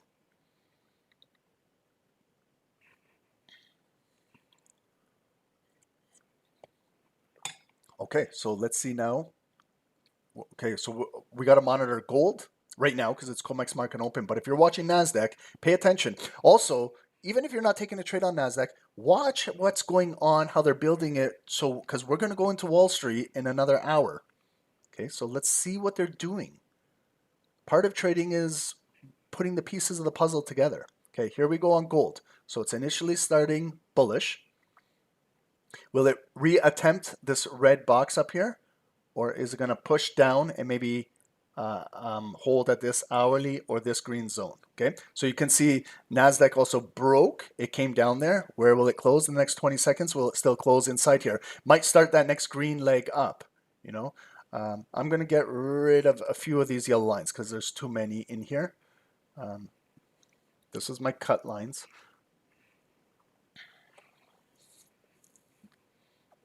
Thank you, Francois. Subscribed and liked. I appreciate you. Thank you.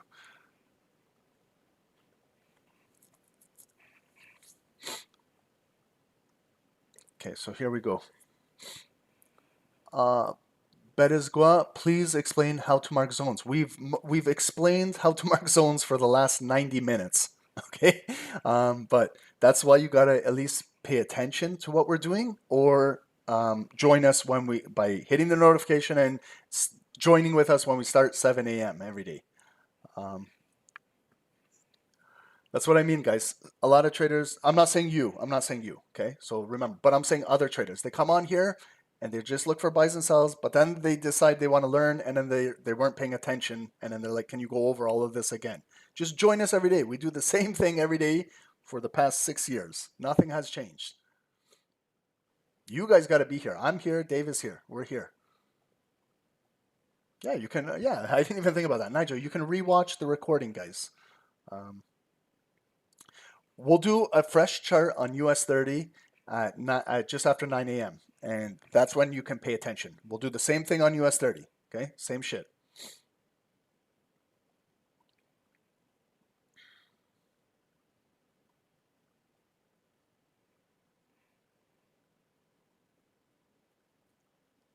Yeah, you can rewind. You can go back. Vibev, sir, gold took support at 9 EMA. Yep. Yeah, but but what I'm looking at is maybe the double top. Maybe we're buying into the double top here. So look at this, how it came up, back down. Good support there. Yep. Coming back up. But what if it comes back up and then they drop it back down? Okay. So what I'm looking for is if the buyers can continue to bring it up, maybe break this, but we have to be careful. There's that 200 EMA and above here. Then will they smack it back down? So again, I'm just waiting maybe till 8:30. Vabev. Carlos, welcome.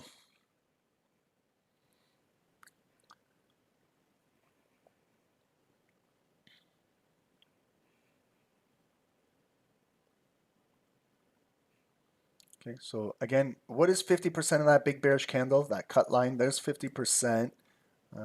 So if I want to buy, I could test out a buy, but it could just come up and go back down. To buy, I want to really see if buyers can close it above here, and they're being unsuccessful right now. So this could still continue to push down. So just I'm waiting patiently, guys, maybe till kind of 8:30 to see how things are moving. Comex just opened, Nigel. Yep, 8:20 a.m. Yep, it just opened 2 minutes ago.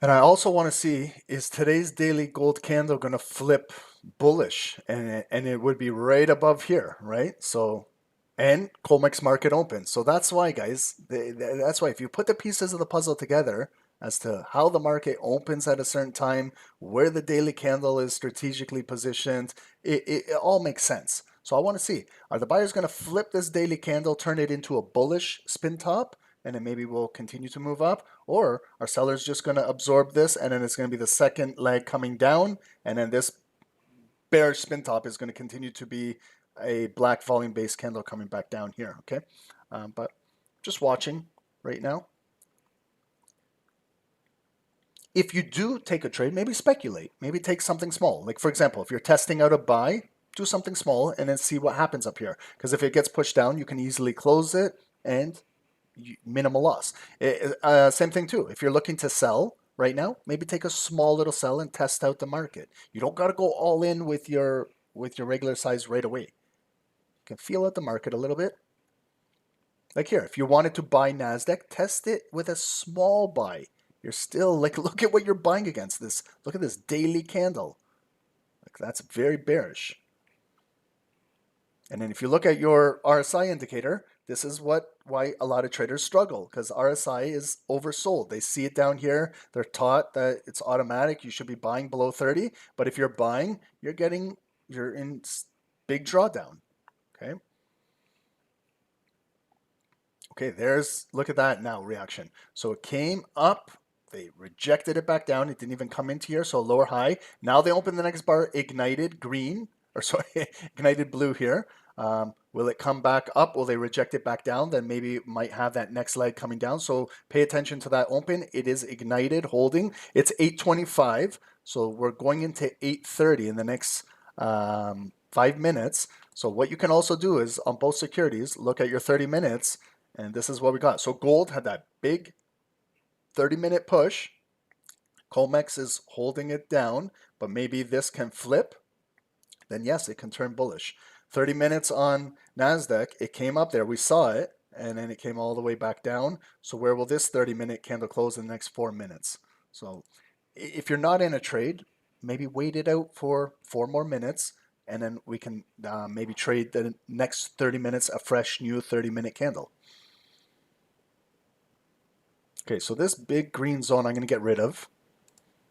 We can see the daily candle how it's trading, but now we got to focus more on these things here. Okay, so remember the yellow is a daily point of interest. Can the buyers bring it back up and close it above that yellow line? Right now, they're still below it, so sellers are still in control right now. Carlos, the shooting star candle on NQ daily is looking bearish. Yeah. What do you think, Carlos? Do you think we're going to continue drop, or maybe find a little bit of a bottom and maybe recover a little bit up here, or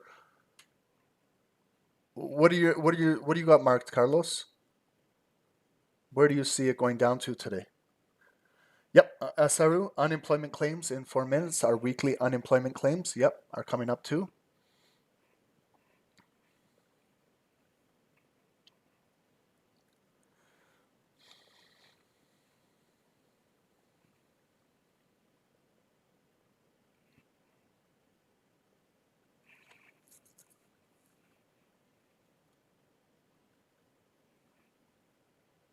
Okay, and then you can, if you want to consolidate volume, you can see how now NASDAQ is consolidating right here, okay? So sellers are selling, buyers are buying. Again, it's inside here.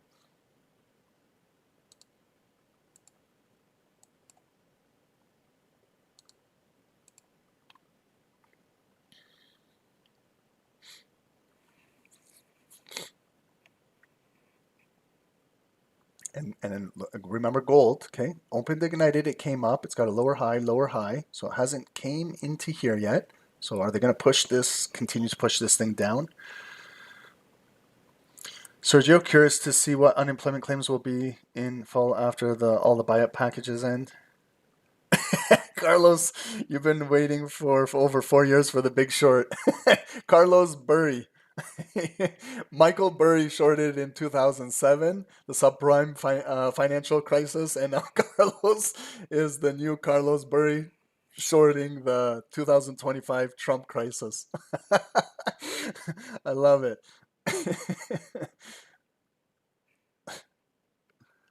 Big Carlos, Kenny, yep. Carlos the big bear. I love him.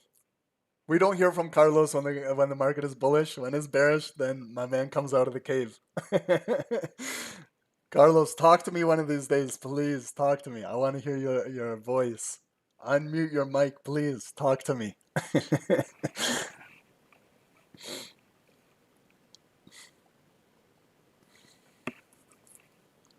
Okay, so again, guys, remember this candle open bullish, coming up, but it's a lower high, and they're pushing it right back down.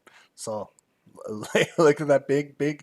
Yes, we can find some buyers and bring it right back up, but I always say, prove to me. If the buyers are here, prove to me. Can you close it above 21,007? Close it above here. Otherwise, I'll sit and wait for more buyers to accumulate. Remember, all of these buyers that are buying, their stop losses are down here. They might get stopped out. So there's nothing wrong with patiently waiting in the markets. I don't know why it's seen as a negative. when you're patiently waiting. It just shows me the impatience of traders, including myself. You know, like that gentleman that came on and said, I only have 15 minutes to trade, hurry up, get to the charting. Like, he is as impatient as you can get, and I can guarantee you he's not having success because he's forcing trades in 15 minutes on his lunch break. Like, it's it's not going to happen. That's why you got to now set up a good trading plan. That's what we're trying to do with all of our homework assignments that we've been doing lately. But a lot of traders, including our group of snipers, don't watch them. Dave and I can see how many times they get watched. It's no one cares about that, you know. So I don't know how much longer I'm going to do those. If no one is watching or wants to learn, um, what gives me the incentive to continue to educate if no one wants to learn? My passion is the education. My passion is not live trading. I'll tell you that. I'm being for real.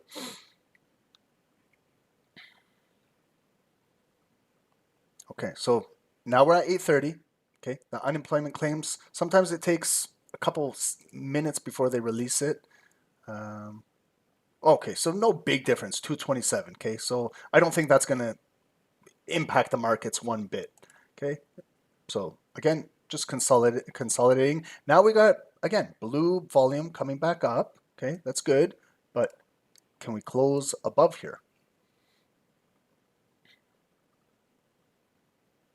David, the indicator, the black color, it's this one right over here. We're creating one, going to be specific to SST. It's this HTF power of 3, and then it will represent the daily candle.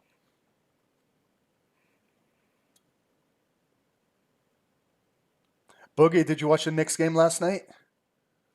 Oh my God, what a fall. They blew it. They blew it. I'm so upset right now. Too many turnovers in the last minutes. Anyone watch the Knicks game last night? Knicks and Pacers? What a game. Holy shit. The first quarter was Indiana was on fire, heartbroken. Me too. I'm always been a Bulls fan, Raptors fan converted when they get, but Knicks, how can, if you're a basketball fan, how can you not love the Knicks? um, Bronson, man, everything that he's done there, took the pay cut so that they could build that team with Towns and bring in OG Anobi, and man, but it's going to be a big series. I think 7-game series. Knicks are going to win it out.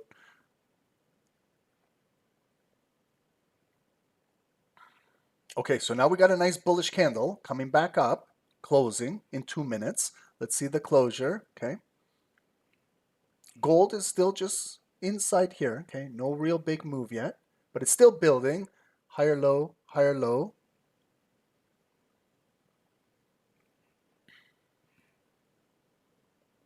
Oh, is it, yeah, Neesmith or Naismith? Oh my God. I think he had the 6 threes. Yeah, 6 back-to-back threes. That was, holy shit. And then Halliburton. Oh my God, that that foot on the line, that, oh man. It was an exciting game.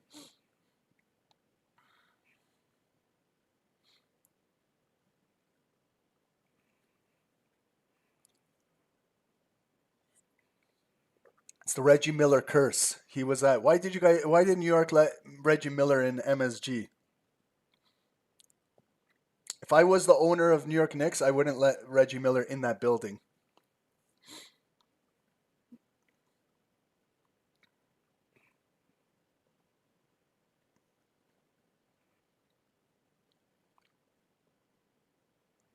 But like trading analogy, Knicks were up, I think 16 with few minutes to go. They didn't, terrible risk management on the Knicks part. Terrible risk management. Um, the clock was they should have played the clock. Dennis, basketball players are way overpaid. Yeah, look at what we're doing here. Basketball players are just playing basketball, getting millions of dollars. Us, we're stressing out here for candles to make a couple $100. Yeah, I agree with you. It's sports. There's a lot of money in sports. Okay, so here we go. Here's the close. We actually got a nice bullish candle creating, closing. Maybe we can build, maybe look for something off of this. Okay, so close. So if we get a retest right here, the yellow line is kind of just above 50%. Maybe we'll hold. Maybe it might not come all the way down here. Maybe get a little bit of bounce. The neckline is up here. So let's take a look. Maybe we might be looking for something on NASDAQ. Okay, so it is holding. Let's see. Okay. Okay, I'm going to buy NASDAQ. I'm going to place my stop loss below, just below this low. Okay, to be safer, to give it room to breathe. I know that this red line is yesterday's Wall Street open, so I'm giving it more room to breathe because I'm going to look for maybe a bigger trade here. So I'm looking for it to come up and maybe clear this red zone. Where up to 50% of this bearish candle right there. This is leg one, so it came down. First leg. So I know if it comes back down to retest here or inside here, that's why I'm opening up my stop loss to give it more room to breathe for maybe a double bottom, like right around here. Okay, so let's see. I'm in a buy on NASDAQ, and this is a bigger stop loss than I normally use, but I want to be below. I know that this is Wall Street's low yesterday, so I want to be protected by that. Okay, but we'll see. This is the neckline. So I know if it can get up here on a single bar, like coming up to here, there's 30 pips. Up to there is about 35, 40 pips, you know, right there. Maybe I could just reduce my risk and grab 30, 40 pips and go to a break even on this leg up. But I think the neckline is somewhere right around here. Okay, so it's moving right now, pretty good. You know, if those small time scalpers, if you're looking just for a quick scalp, like with zero drawdown, that's technically how you can look for. This is 15, 16 pips on NASDAQ. Like a candle like this on US 30 is 20, 25 pips. But again, we're looking for that move up there for about 35 to maybe 40 pips up there. Okay, so there's a good push. 3 minutes to go. Okay, good candle. Look at the wick on the daily. Okay, building right off of there. So it's like we're buying the daily low, essentially. Gold is dropping. Yep. So I wasn't convinced that it was going to look at gold. It came up, back down, came up, back down, came up, back down. So even if you draw like just a little trend line from here, you can see it's still pushing down. Yep. Okay, guys. So we're moving on. That's 25 pips on NASDAQ right there. Okay. I know NASDAQ is a snail, but kind of we're looking up there. You can control your risk whenever you guys want. Okay, we've got 2 more minutes to go.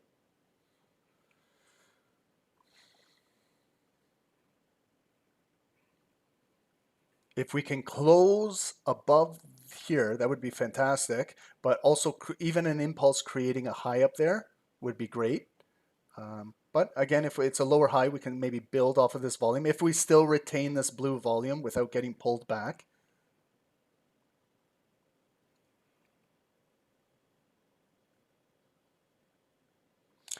Okay, this is why YouTube chats, I hate this. Niraj is spamming us about System are live, and when we're in a live trade. Now I got to waste my time going to YouTube now to mute him in a live trade. This is why you guys ask me, why do I do this, and how does this guy stay focused? This is ridiculous. Like, what are you even spamming? No one gives a shit about ICAM book. The fuck are you talking about? Sorry, guys. I'm French Canadian. French Canadian. That's that language. See, look, I can't even manage my trade because of Niraj here being a donkey. So, fuck. Guys, please manage the trade while I take care of this donkey over here. Okay.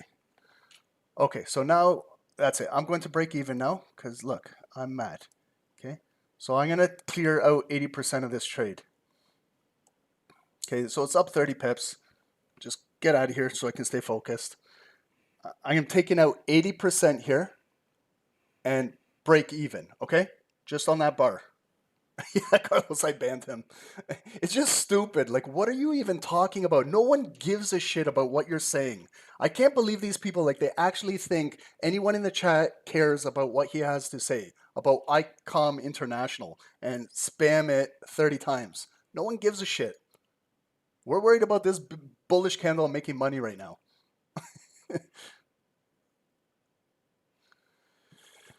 Oh, man.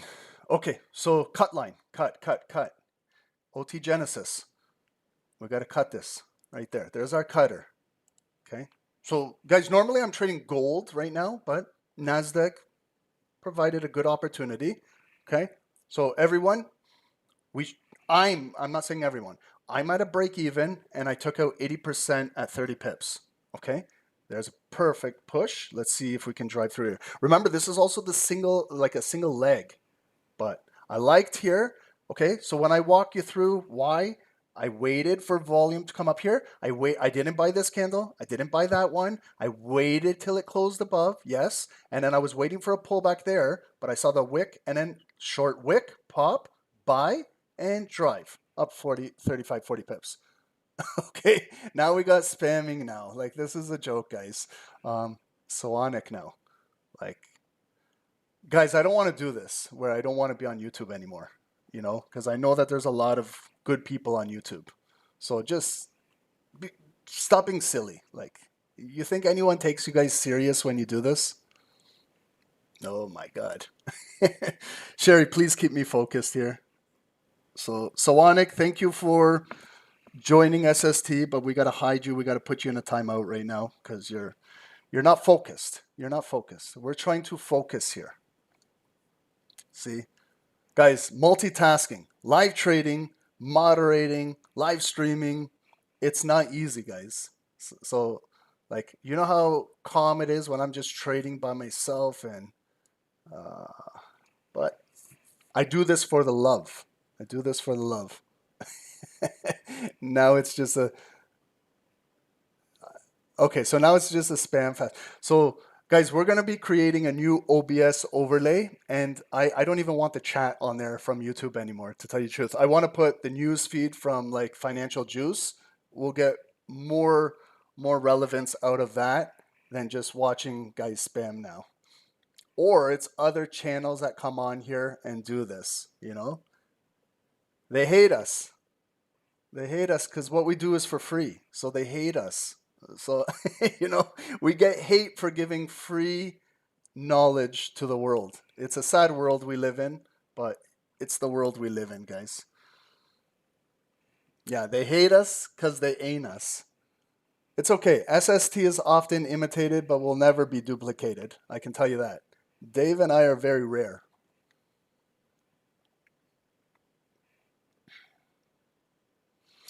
Okay, let's talk trading now. Miguel, you closed out 30 pips. Good job. Good job, bro. I appreciate you. Okay, let's talk trading now. Let's talk trading.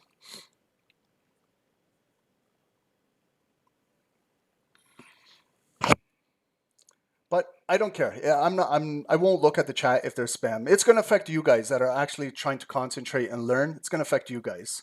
So, but that's what I don't want. But, you know, whatever.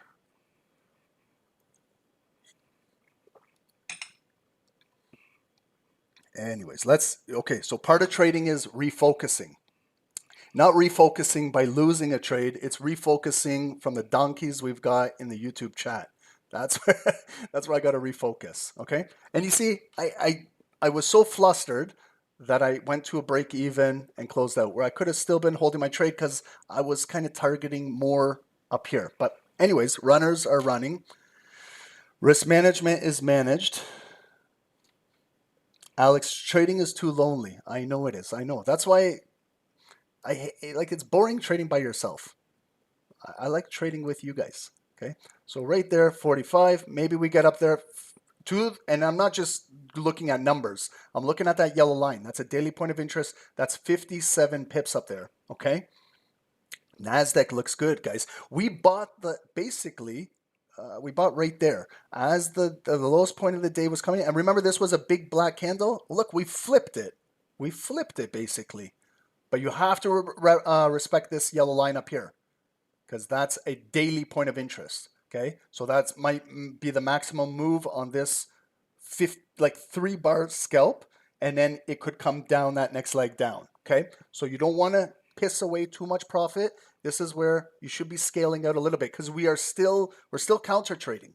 We're still counter trading. Remember that. It's a beautiful move, but we're still counter trading. Okay, so please manage it yourself, guys. We're still now trading in this red zone. See how it came in there, open bearish. So it could definitely come back down, but could consolidate here, build. This is where I said this is where the bigger neckline is. If we weren't being spammed, and actually some of you guys that were really concentrating and listening to what I was saying, this is where I wanted the trade to come to. This is where I said I believe that the true neckline is up here, right above these highs. And this is where the neckline could consolidate. And then we know, yes, it could continue to go up, but it could also come down for that pullback. Okay, but 8:45, guys. So it's a new 15-minute candle as well.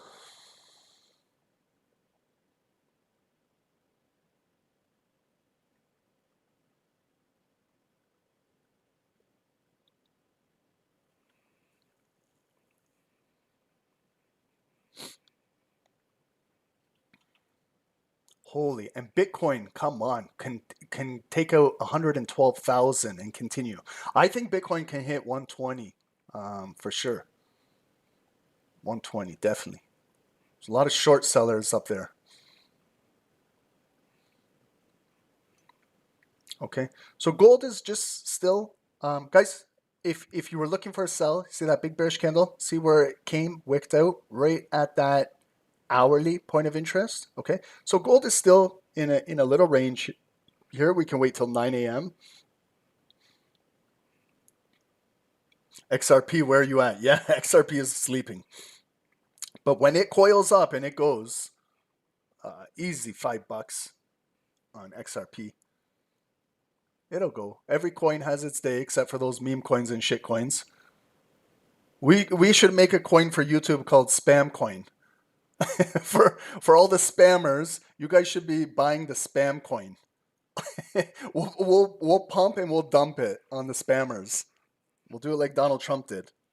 The spam coin. For all the YouTube spammers, we'll make a coin for you guys to buy. And all of us at SST will dump it on you guys. That would be so disrespectful, but funny in the same way. Oh, man.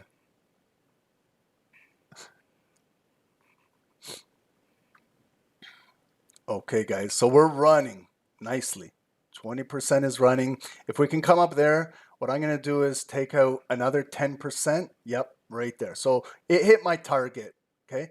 My bigger target was to break this and come right up to there, 50% of that bearish candle. But I'm happy with approximately 60 pips here. So I have 20% running. There we go. I'm taking out now 10%. Look at the daily candle, how it's flipped bullish now. So I'm taking out 10% from the remaining 20 and leaving 10% running. So guys, how much drawdown did we encounter in that trade? Zero drawdown, and we got a 60 pip return. That's, in my opinion, that's a pretty good scalp. So, and we waited for that. We waited for it to come down to us, and we got it. There it goes. That is my target of that trade right there. But 10% running, we'll let it run. If this body can close above here, maybe this red zone might flip green momentarily. But congratulations, guys. It would have been a better if we didn't get spammed. But good trades, guys. Wow, Lee, $60 even with a 0.1. That's fantastic. That's huge. 60 American dollars is $90 Canadian. So that's a good trade. I got a daily goal out of that, believe it or not. I know it's 15-minute trade, but that's my daily goal right there. So I could have walked away from the computer right now and just done my daily routine. I got a boring day, guys. All I do is just go for a walk. I go to Tim Hortons, grab a coffee, I have a joint, That's my daily routine. I walk through the hiking trail. I listen to the birds. I see some turtles. I see some snails. There's a fishing pond. I see some retired people fishing. I go by the neighborhood. We have turf wars. It's who has greener grass. So I go make fun of the neighbors with their burnt grass. Mine is luscious, thick green.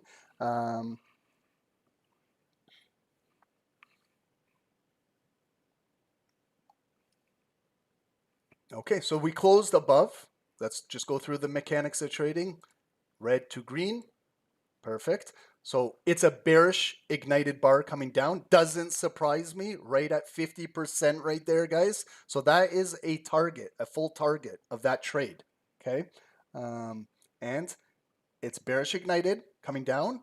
Does it got a wick? Yes. Can we pop? No wick above this. We could definitely drive maybe up to that yellow line now for that continuation. There's no wick on that candle. There's the pop. Let's see if it can fill and fill for an additional up to that yellow line. That would be approximately 90 to 93 pips if it can get up there. But it might need, it hasn't came and contested the green zone yet. Okay, so it might have to come back down, test in here, then get its leg. But maybe this is enough to just get it to fill a little bit more up there.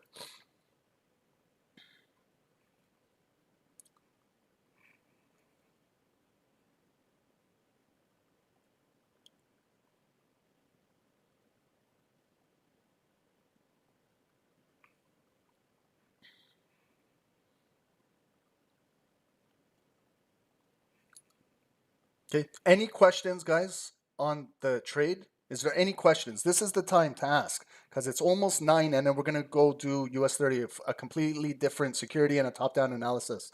Then I'm going to move off of the trade. Is there any questions, guys, on Zoom? You got any questions about where I entered, why I entered? Or is it all good? Did I explain it? Sorry for the distractions with the spamming on YouTube, but did you guys, any questions about it? You guys, or are we all good?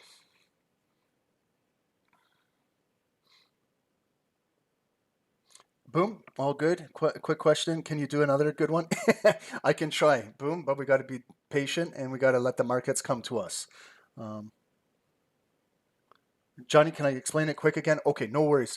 Okay, so you see how it was coming down, right? That leg, you know, caught some buyers, but that was the purple line, the previous lowest point of the day. That candle at 7:55 that broke. Then we had 8 a.m. came up, retested right there, didn't close above to reclaim that purple line, and then sellers continue push it down, push it down, push it down. 8:30. Okay, Johnny Flores, 8:30. Remember what I said? Let's wait till 8:30. Remember 8:25 was a bullish bar. We could have bought that, but we would have been maybe stop loss down there. We probably would have been good too. But I waited for now 8:30. So this is a quick recap, guys. 8:30 closed above. Confirmation that it closed above this yellow daily point of interest. And I placed my stop loss. Remember where I went back? This red line was Wall Street markets open yesterday. That's why it's good to look back, look back, look back. There it is. I rewind the call, guys, if you can. But right over there was Wall Street's move yesterday, right? Right there, 9:30 a.m. So I had my stop loss right below that red line, right there at 963, and that was below Wall Street's open yesterday. So I was protected by everyone that bought Wall Street's move yesterday. More probably institutional buyers, not just retail traders, but got the closure above. I noticed that it closed near the high, relatively low wick. I was waiting for the pullback, Johnny, right here at that yellow line, 007 again, but I noticed it was a higher low wick, and as soon as it came and popped the wick, there's the pop, flip, and push. And it sounds like I'm in labor. Flip and push, flip and push. I did that with my wife while she was in labor, you know. So it sounds like we're in labor here. Flip and push, flip and push. We got that flip and push and started to move. As it started to come up here, you know, maybe I scaled out a little bit too early, the 80%, but that's when we had all of that BS with the spammers. And then as it started moving, next thing to do is protect capital and bring your stop loss to break even and scale away, okay? And there we are, filling right up to that yellow line, hopefully. So again, no wick above here and flipping. So this could turn into a 100 pip move with runners. I got 10% running, but that's hopefully, I broke that down properly. In a live market, it's not easy, guys, to think of everything that's going on minute 5 minutes. Where are we at? Wall Street's low, like yesterday, coming back up, closing. It's 8:30, and all of these things. But it's very mechanical when I trade. Everything is like the same things every single day. So hopefully you guys will get there too. But it's and then just go with your gut, right? I thought maybe it would pull back here and come back down, but the bar proved to me that it closed above. So I flipped it green and it's still driving, okay? Gold right now, you're in this little channel like coming down like this. Gold is right here. So it could definitely break out of here, but again, it's just in this channel right now. NASDAQ provided a better setup. That's why. Sometimes I'm always trading gold, but there was a nice opportunity for NASDAQ, okay? But that's the explanation. Like this, I'm not making a video after the fact. I'm telling, this is live, right? So I feel that live education is the best education. I see on YouTube, I see what's out there. There's a lot of traders that don't show you how they trade live, and then they'll show you this setup, and then they'll make a video saying, oh, I bought here and this and that. They're full of shit. Show me how you did it live. Come live every single day, not just for 1 week or once a month you do a live trade. Show us how you can do it like SST and be here for every single day for the last 6 years. And then that's where you get street credibility as a trader. So for all of those spammers, that's why they're spamming, because they don't like how we do this live and we charge YouTube absolutely nothing. We charge you a like. And some of you guys on YouTube don't even hit the like button. So that's why it's so hard to do this. Can't even get a like these days. But if I showed you Kim Kardashian's ass, you guys would be going crazy. If my thumbnail was Kim Kardashian's ass, we would have 1,000 likes right now. But we show you live financial education, nobody cares.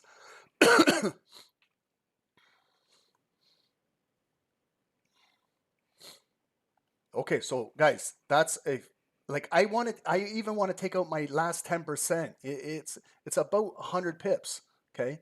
I want to close the complete trade so then we can do US 30. So I'm being full transparent with you guys. I got my daily goal out of this trade, and I'm going to close out my remaining 10% and just close out this entire trade. It's perfect. 100 pips, I'm happy, especially on the snail NASDAQ. So guys, this trade is complete for me. If you guys leave runners, I hope it runs all day. But I got what I needed out of that trade.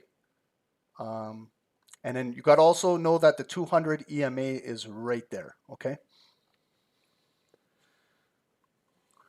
Boom, MT5 is trailing stop, can take care of the run. Perfect, excellent. Like, I love how you do that. That's good.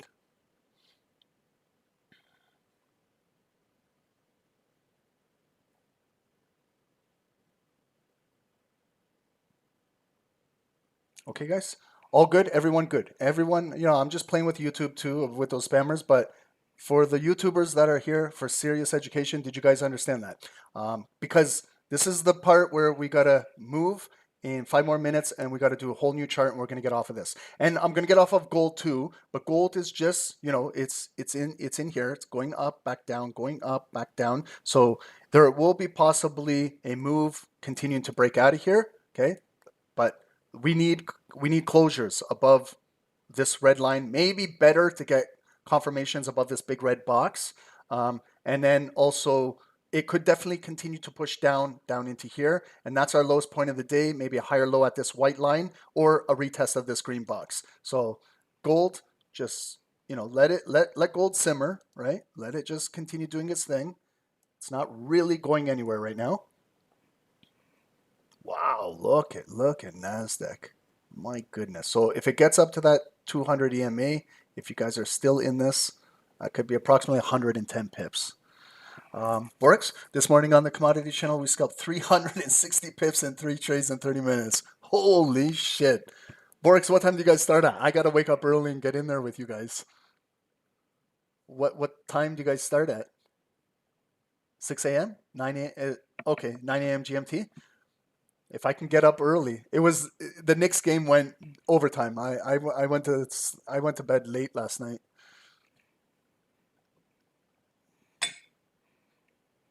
Wow. 110 pip NASDAQ with zero drawdown. That's the beauty of trading. Okay, so guys, it's 9 a.m. now, and we got a bullish ignited candle.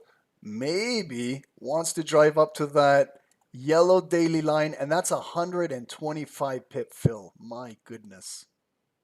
Okay. Whew.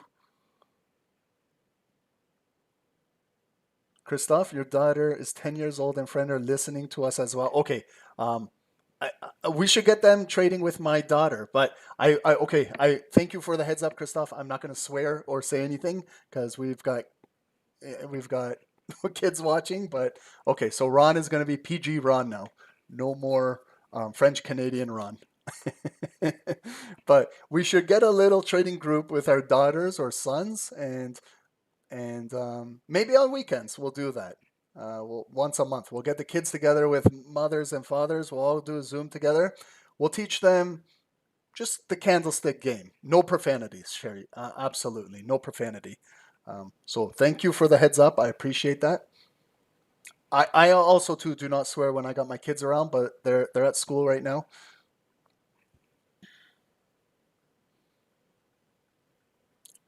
Borix, thank you. You got some pips? Excellent. And thank you, Borix, for helping out the Discord community, all the snipers.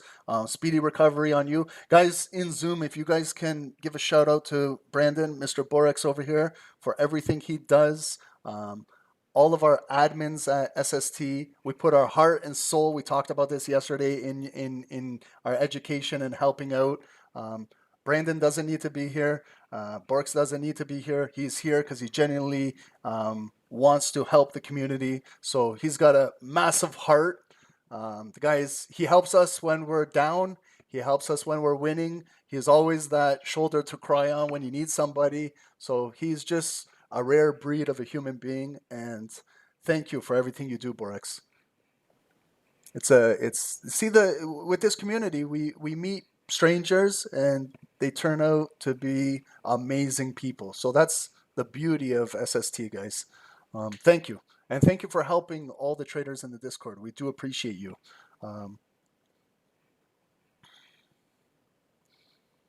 Okay, guys. So I'll wait for 5 minutes, and then at 9:05 we're gonna do US 30. But wow, it's just a beautiful thing watching Nasdaq right now. Do you remember this daily candle was bearish down here? And look, we took the trade when basically the daily candle flipped. It doesn't get any better than that. We are approaching the daily high right up here. There's the high wick. There's the purple line, 21,181. That's Nasdaq's daily high. We didn't buy the absolute bottom, but we bought the confirmation right there. So in my opinion, guys, sometimes all you need is one trade per day and you're good to go. Even I'm a scalper and I've hit my daily goal with this. So wow, if it can reach all the way up there, whew, that's I haven't seen a trade like this in a while. So I without a pullback, that's unbelievable. Okay. So maybe the pullback could be like Wall Street market open. Okay, this could be where they're driving it into Wall Street, and then maybe they drop it down or pull back. Okay, so but don't get greedy, guys. If you got well over 100 pips, please secure something.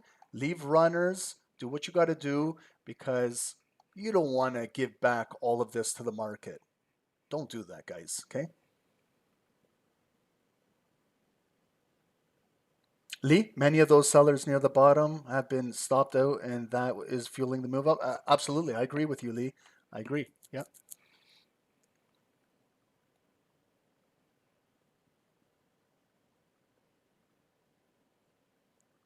Dr. Sass, I need advice, brother. I took the buy from the absolute bottom. My stop loss was 6 pips. I'm struggling to hold a trade for a longer time. What can you suggest?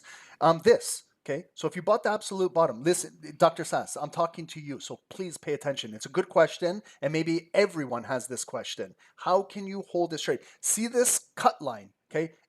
Right after I'm done saying, listen to OT Genesis and listen to the song by Young Dolph, featuring Young Dolph. Get your cut line, okay? So if you bought the absolute bottom, if you took your cut line and you cut that candle in half, see that pullback? It didn't tap you. It's still going, okay? So you don't need to close out early. This big body candle, take your cut line to 50% or just a little below it, okay? Right there. Did it pull back? No. Even me, I'm quick to take out profit too. But if you just look at the cut line, even on that inside body candle right there, like you see, it came to 50% and tapped it and continued go. You could have still saw that it retested 50%. You could have still been holding the trade. This big body candle, did it break and push? 50% right there, the yellow line, it came down and you could continue to do this. Cut line right there, retested, cut line still right there, cut line retesting. If this candle now breaks, then you get tapped out. But you can secure all of that entire leg up. That's how you can do it right there. I could have charged you $1,000 a course to tell you how to do that. And I just gave it to you for free. Okay. So we're probably going to get spammed by other trading communities now because we're giving away some sauce. Okay. Cut line. That's it. Right. And then guys, let me tell you something what I see. Okay. So you see our green zone right here, guys on Zoom, pay attention to this. You see this green zone right here. Okay. We remember we did this prior to any of this volume happening right now. Do you see that wick and that wick? If I didn't have a green zone and you're looking for those kind of fair value gaps, this is where it is. You go to that right there. I'll make it neutral so you can see this. But we did this prior to this even being developed to show you how important top-down analysis is. You see right there, that wick high and that retest right there, this body of this candle has not been touched, right? So if it comes all the way back down, this is where you want to buy a pullback buy, right here. And it's the opening price of today's daily candle. That's the really good discount. And if it pulls back all this, I guarantee you there's a shit ton of buyers waiting, pending, that never got this leg up and they're waiting patiently down in here. So there it is. But you see how we already had the zone prior to all of this happening. So that's the importance of top-down analysis, guys. You can be ahead of the game. When you figure out a zone on a higher time frame, stretch it into the future, okay? And there's gold breaking out now, okay? Remember I had the arrow like this, okay? So it is breaking out.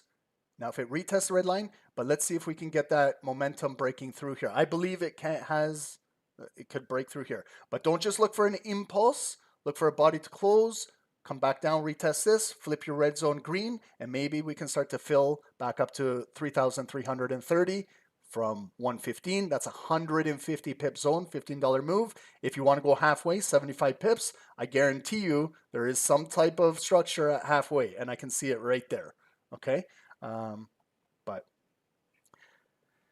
Okay, so I'm going to move to US 30 because it's 9:08 and we got to go quickly because I didn't even get to take my break. Okay, so are we good? Everyone on YouTube, 250 viewers, please hit the like button. And we do appreciate that. Now let's move on now, okay? So US 30. So gold over here looks like it's breaking out, but also confirmations. Because it could just be a fake out. They could impulse and bring it back down. So be careful there. Any speculation, like in a game of chess, you're using a pawn, maybe a little feeler trade to test out there, but confirmed signals is when you can go in. Now, let's do US 30. Okay, so US 30, let's get this now. Wow, so very similar leg on US 30. Like there was the exact setup on NASDAQ. I waited, there's 830. If that candle closed above, there's the reason. I would have bought US 30, same shit. Let's just see what the pip wise is. So US 30, 155 pips, not bad. NASDAQ had good volume, great volume actually. Normally I'm talking shit about NASDAQ, but I'm really, really impressed with NASDAQ today. Okay, so starting on the daily. Okay, so I'm not looking at gold, I'm not looking at NASDAQ. Now my focus is on a whole different security. This is US 30, this is Dow Jones. It's completely different from NASDAQ. So this is a whole different mindset trading this thing, okay? But we can still do the same exact top-down analysis. There's the double top all-time high supply, red box, stretch it across. Okay, I'm going to do this one faster. Watch. Okay, so this zone, and I'm not going to sit and explain everything. This zone that was demand, so that's why join us on a daily basis and you can know exactly what we're doing. Okay, so you can see now there's today's daily spin top candle right inside this green zone. If it does break, where could we go? So just some points of interest right there. We had a bullish ignited candle at 41,225. Right over here was another pivot point for 40,826. I can continue to go down, but we still got to break this green zone. We got to touch this yellow line. We got to touch this yellow line before we can go down any further. So I don't got to start to dissect all the way down here. What if we flip and we come back up? Real simple, real easy. Can we look where 50% of this bearish candle was yesterday? Look at yesterday's candle.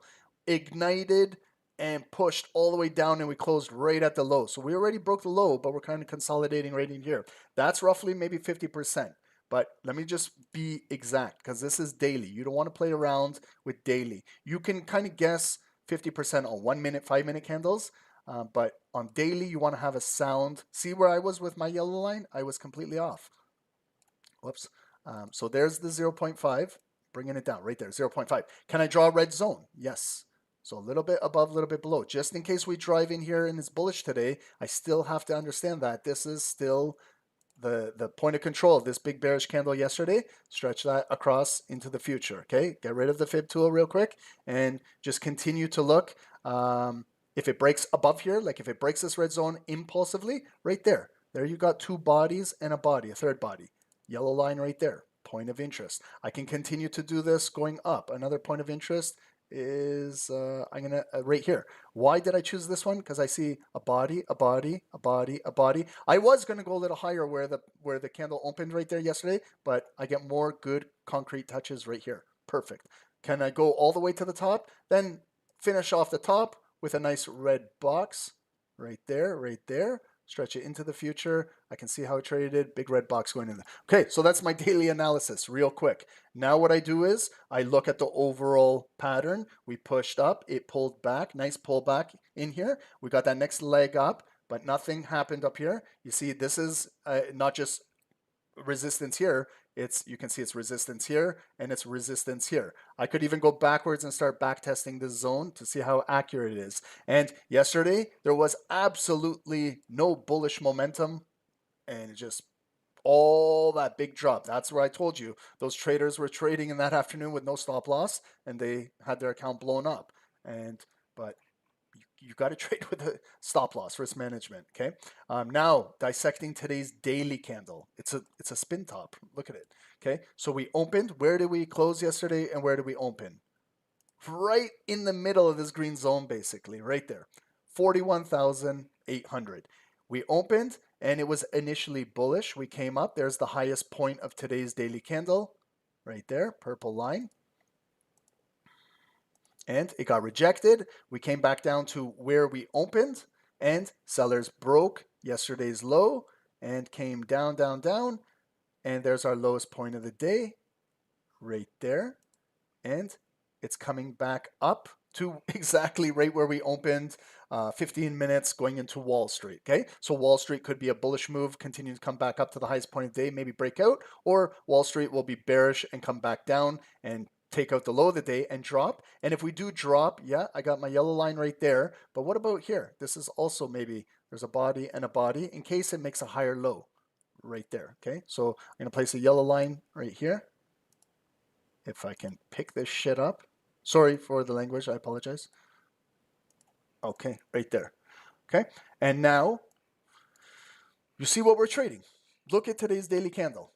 A spin top. Like if this was a 5-minute doji, I wouldn't even be looking to trade. Okay, but we got to wait for market open because things will change. Okay, so now going down to the hourly. Daily analysis is done. Hourly, okay, I can see it's a big sell-off from yesterday. Continue lower lows, lower highs, lower lows, lower highs, coming all the way down. This is that big news here. It was about the tax bill and huge drop in the market. A little bit of a counter pullback. Nothing happened. Continue drop. When did they really break it down? 7 a.m. Right when we started our call this morning. They continue to push it down. And there's the lowest point of the day. Same thing on NASDAQ. We bought basically here. So we were, NASDAQ's volume, we were part of this push up. But now you see this hourly candle. Can we determine where 50% of that is? Cut it, cut it, cut it. I cut it with a white line for hourly. So I know that hourly 50% of that candle at 7 a.m. If it pulls back, I'm looking for hourly support right there. 41,710, 41,700. Is there maybe a double bottom at the lowest point of the day? So let me get rid of this big green zone and show you how you can determine where your hourly structure is. So you see the lowest point of the day, you see those two bodies? Make a rectangle box like that and stretch it into the future and make it green. Okay, and now in case the market comes back down to the lowest point of the day, we're ready for either a double bottom or a liquidity grab below there. What is below that bottom is liquidity. Okay, there's liquidity. Does the market want it, or it's got it and wants to continue to move up? Because there's liquidity above here, above the highest point of the day. Right here, it came, got rejected, came up, got rejected, came up 2 times, got rejected, came up. So there's liquidity here as well. Do they want it? Come and get it. So, but look at where it's going to be trading in this big traffic zone here. Okay, so this is where now you got to get some points of interest as well in here on the hourly. Right there, there's a few bodies right in here. Yeah, 41,850. It adds up with that nice psychological area right there. 849, 850. Why did I place it here? A body, a rejection. Look at where it broke. A body close, a body open. Couple touches, but like there's a lot of shit going on at 41,850. So now it came up, lower high, might push down. It's an ignited 9 a.m. candle. Okay, but if it breaks, remember retesting this. So we got to see, even if we're buying, you can still see we're still counter trading the overall trend. Okay, so that's how it's trading right now. We got our points of interest today. If Dow Jones breaks this daily high and continues to drive, where could it go? It could go, yes, all the way up to the red box, but right there, body and a body, and look at the number. 42,007. Didn't we have 007 on NASDAQ? I don't know. It's something about James Bond. Is James Bond giving us a hints here? There, 007, and it's a body and a body. See how the markets operate with James Bond? I love James Bond movies. I don't know about you guys. I could watch James Bond movies all day. Anyone? Is it just me, or am I the only one that watches James Bond? Sniper, stock sniper. Okay, so now, is it going to lose this and come back down? Let's go to the 5 minutes. Yeah, the older ones are the good ones. Shaken, not stirred, Samuel. Yeah. Okay, so look at the 5 minutes. Remember all of that garbage I was saying? The markets will open up. So had you been trading all of that, you would have been frustrated. We were talking about that when the call started with NASDAQ and US 30. But look at then, if you waited kind of 7 a.m., if you saw they kind of faked out the market, brought it back down, there's the closure below. That's where you could have maybe got into a sell, stop loss above there, and grabbed that leg coming down. We actually bought that leg coming back up on NASDAQ. So you see how we're kind of now barcoding? Bullish, bearish, right at this daily point of interest. What is Wall Street market going to do? You can kind of see the pattern right now. Okay, so it came down. Consider this one leg down support right there. It's coming right back up. That might be where the neckline is now. It doesn't surprise me. It's right at the yellow line. So what could happen is, yes, it could come back down right here to the hourly. It could come back down to a double bottom. It could come grab the liquidity and be a fake out, and then go back up. Or it could just continue to consolidate and continue to drive back up. Okay, so what I would do now is maybe box this volume in here, where it's kind of consolidating right in there. Just consolidate it, and let's see how Wall Street market opens up. Okay, And then just some 5-minute zones. You see at this purple line. So for visual, I know it's a purple high of the day, and I see it get rejected there, see it get rejected there, and a lower high there. What I do, I'm a very visual person. Okay, so that's why I use zones to kind of, and then I come and see where the volume is trading there, and I make a big red zone there, just kind of to give me a heads up. If it is coming up there, like if we're filling, if I'm in a buy and in a buy and it's coming up there, that's the highest point of the day and it's a red zone. And then if I look back, it's been red here since kind of midnight. So it takes a lot to break that, but with Wall Street, yes, it could break. And then if it does, where could it go? There's my hourly white line. If it continues to go, there's my next big red box. So that's how I kind of do my grid system. It's 9:20, so we got to go a little quicker here. Adding some EMAs. Okay, EMA 9, we're right at it. EMA 200. Where's the EMA 200 here? Where's the EMA? Okay, there it is, right there at the highest point of the day at the red box. So if we do come back up, you know, you got a red box, you got the 200 EMA, they might grab it. If they might spike it out. Why? Because there's liquidity sitting up there. But we could definitely get a leg coming back down. Will it go back up? Or is today going to just push down, take out this low, grab that liquidity, maybe close below there. Then as it's coming up, this green box, we flip it red, might go back. And then who knows? Maybe today might be a bearish day, continuing to drop. Okay. So now let's put these three together. If you guys like that daily candle, so there's the daily candle of US 30. So it's a spin top, bear spin top, indecision today. Might be a choppy market, but there's US 30 on the right. We've got NASDAQ here in the middle. Do you guys want me to get rid of this trade idea? Like, I'm out of this trade. Do we need this here anymore, or do you guys like that there? Do you want me to get rid of it?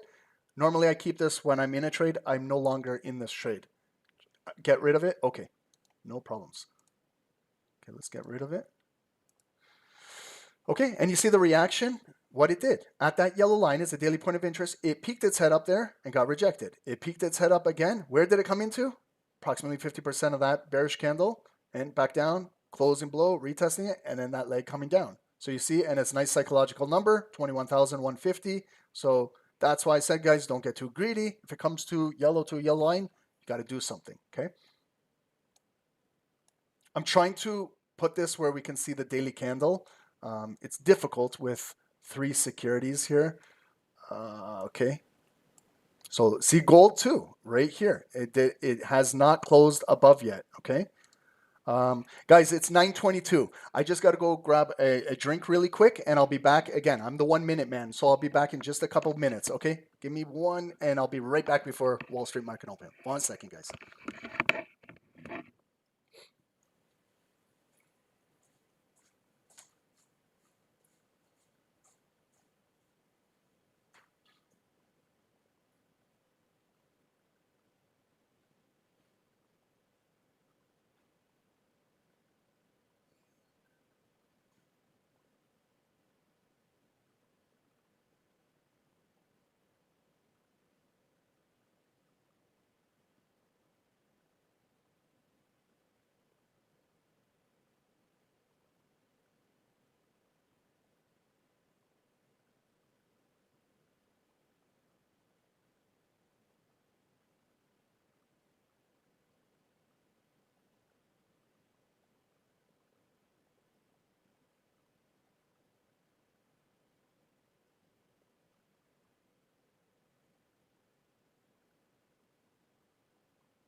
Okay, we're all back.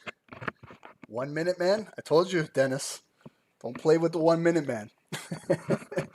Guys, I'm just reading right now. The GOP spending and tax bill includes deep cuts to Medicaid and food stamps. Unbelievable. Wow. So I was reading this tax bill. It's going to add $3 to $5 trillion onto the debt already. They're going to increase the debt ceiling. I didn't think that they would actually do this. Like, this is unbelievable. Includes deep cuts to Medicaid and food stamps. This is are we living in, what world are we living in? And tax cuts, tax breaks, and to the rich. Hey, I didn't vote for this. This is unbelievable. So this is a clear example of how rich get richer, poor get poorer. The middle class is going to be eliminated. The middle class, you and I are the middle class. We're going to be poor. So that's why take your trading education serious, and because look at what the world's coming to. It's unbelievable. And to veterans, like, is this not his base that voted for him? Cutting from the veterans. What the hell? Oh, like, I don't know. I don't even know what to say anymore. I don't know what to say. Sometimes I talk too much and it gets me in trouble, but when you're taking from the poor, it's insulting. Like, come on. I don't even. Sergio gets you heated. Me too. And I just. Samuel, you're an Aussie vet, and it's despicable. Yeah, no, I agree with you 100%. Like, I understand maybe passing the bill, but does it have anything? Why would you even have to take from Medicaid or veterans or the or food stamps from the poor? I don't understand. But that is the world we live in. That's the world we live in. It's unbelievable. Okay, guys, so let's just get focused now. We are, what are we, 3 minutes away from market open, Wall Street. Okay, so we've already had, just recapping, we've already had one good successful trade for 100 plus pips. Now, do you want to risk all of that 100 pips trading Wall Street, or do you want to preserve some of that? How are you going to go about this? Another thing is, make sure we make no mistakes here. Check your spreads. Make sure you check your lot sizing. Maybe if you're trading a different security, if you're going from gold to NASDAQ to US 30, they have different contract sizing. So make sure we don't make any silly mistakes. Again, every single call, there's one person on the call that makes this silly mistake, and where they wanted to be in a 0.2, they actually by accident hit a 2.0 and they're in two standard lots when they were trying a 0.2. Make sure, or if you're trading minis or micros or whatever you're doing, make sure you got the right thing in. Another thing, I'm going to reiterate this. Don't be that person that blows up your account today. We had two individuals in our group yesterday that blew up their accounts. And I had a conversation with both of them. And I laid it out to them. And they learned their lesson, but hopefully they did. I can't say they learned their lesson until they actually learn their lesson, but we'll see. Okay. So just trade smart. Wall Street always comes with volatility. Another thing, guys, don't forget about these red folders today. Okay. Because I guarantee half of you guys already forgot about this. 9:45 right here. US flash manufacturing and flash services are coming out. Okay. So these are two big red folders, and at 9:45. So, if you don't even want to trade for the next 15, 30 minutes, I completely understand. I don't even know if I'll look for a trade until that news is released, because it could make some market volatility. So just be careful. Not always do we have red folders during Wall Street market open. Normally the US red folders are around 8:30 and 10 a.m. So Wall Street opens up with no red folders. Today we have two red folders at 9:45.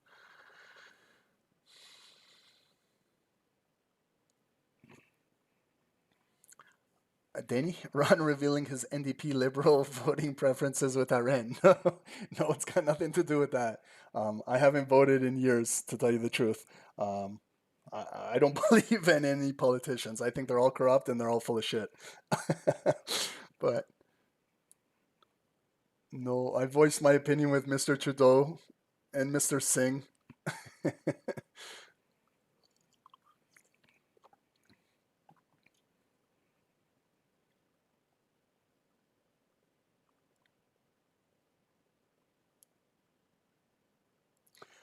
Alex, okay, so Medicaid was giving away money to NGOs and charities. Not all of it, okay, so let's just talk. Not all of it. Not all of Medicaid went to charities and NGOs. That's a fact. But I understand what you're saying, and we're actually doing anything. The veterans cuts are nuts. Okay, we agree on that. But he also cut taxes on tips. He hasn't cut tax on overtime yet. He also promised every individual in the United States was getting a $5,000 check. They haven't got that. The cut on tips, he said he was going to do that right away. It's been 4 months in and now, but I'm not a waitress. I'm not a waiter. I don't get tips. So that doesn't really affect me. That affects maybe 1 or 2% of the population are actually waiters and waitresses. And a tip is I'm giving them the money. What let me give them cash in their pocket. I'll give them $20 bill. That's what I do with waiters. And I don't need, so that taxing, all that, why are you even taking taxes from that? So when I go to a restaurant, I give cash. So you can say what you say about tips but I'm not a waitress. I'm not a waiter. I don't get any. How come I'm a trader? Why are they not giving me? I got to pay 40% on my profits. Why can't I get a cut on that? So they pick the smallest things. The overtime is not. I have a lot of friends and cousins that live in U.S. They're still working overtime and getting taxed. But here's market open, guys. Okay, so we'll have another call just where we'll talk politics. But right now, let's talk trading and candlesticks right now. But I don't live in the USA, so I can't say anything, guys. I don't live there. Okay, so I can just give kind of my perspective, just like you can. But I think it's all bullshit. It's all bullshit. It's all BS. Okay, so here we go. So this is market open. We've got US 30 breaking out, NASDAQ looking strong. Gold hasn't really moved. Maybe a double top pushing down. Okay, but markets are open. Let's focus, guys. Enough politics here. Let's go now what we are here for. Let the smart people, the politicians, worry about politics. Us, we're just dumb money traders here.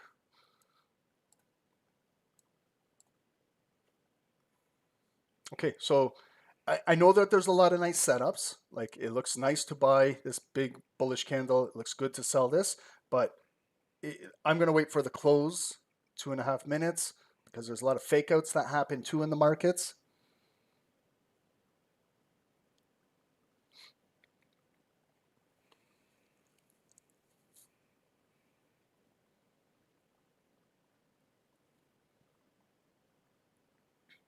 Okay, who cares about the taxes right now? Let's worry about the markets. Yeah, if you're a licensed accountant, then tell us how taxes work. But not right now. Now it's market open. Look at the fake out. Okay, so it came up, it came up, it came up. Again, that's why I said, guys, just careful. You know, the market teases you with a nice big bullish candle. You buy it, and then they bring it right back down. So it's okay to wait for the first 5 minutes of the market to actually just watch a 5-minute candle where it closes. Oh my goodness. What just happened with MicroStrategy? It just pumped to 426 right now. Holy shit. From 412 it went to 426. I got some shares of MicroStrategy. That's another trade I got to monitor.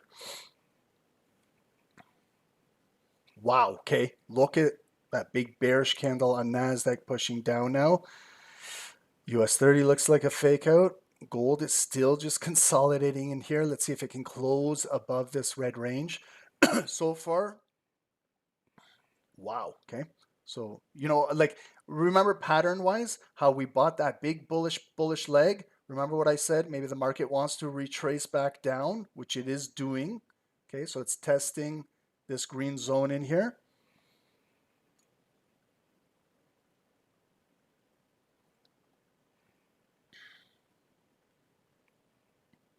Wow. Okay. So gold, no movement yet. Okay. So this bar is going to close in 25 seconds. NASDAQ, will it close below here? Again, if it comes back up, kind of determine where 50% of the volume is if you can. US 30, lots of indecision, but the volume is still in that kind of consolidated zone. And then 10 minutes away from that news, the manufacturing, flash manufacturing, and flash services. Okay, so there's the close. It closed in the green zone, so it might come back up, but if it does, kind of 50% is maybe right where that yellow line is. Okay, so I don't know about you guys, but what do you think? Is it a good opportunity maybe to take a trade, or should we wait till they release the news? Or like, this is tough because there might be a possible setup, but we might get caught holding it going into the news. So I don't know. Like, I think we should wait, guys, because unless you're okay with placing a little bit of a larger stop loss, because look at the size now of the volume, and maybe just decrease your lot size. That's all I'm saying, okay? But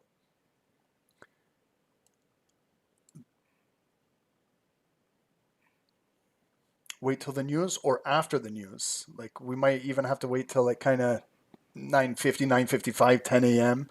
I don't know, guys. Like, it's tough to say. But if we're just watching the candles, okay, so it came down, now it's coming right back up strong, okay.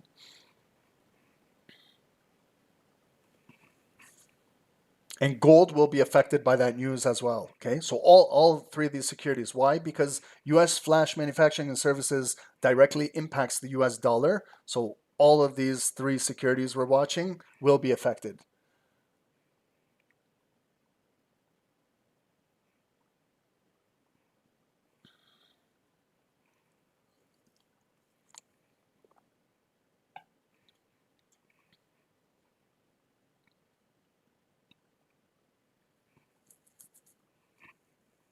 What are you guys' bias on US 30? What do you guys think for US 30? Let's all do this together like as a team. US 30, do we think we're going to be bullish or bearish on US 30? And look at where we're trading, right in the middle of the red zone and the green zone. So this is, when we talk, this is not the greatest area to be trading on any day, regardless if it's Wall Street market open and regardless if there's news. This is not a great zone to be trading. It's better to trade off of up here or down here. So we're right in the middle. This is where they're accumulating a lot of the volume and a lot of fake outs. See, like even if you bought that candle, it came up. Did you do anything? It's coming right back down. So guys, I'm going to stay on the sidelines. I'm just being honest. You guys know me. I'm a very aggressive trader if there's opportunities, but I can also show patience and discipline when I know it's not a good time to be trading. Okay. So I just don't see any good setups right now. Like again, US 30 is trading right in the middle. As it came down, kind of to that, NASDAQ to that double bottom down in here. And gold still hasn't really made its move yet.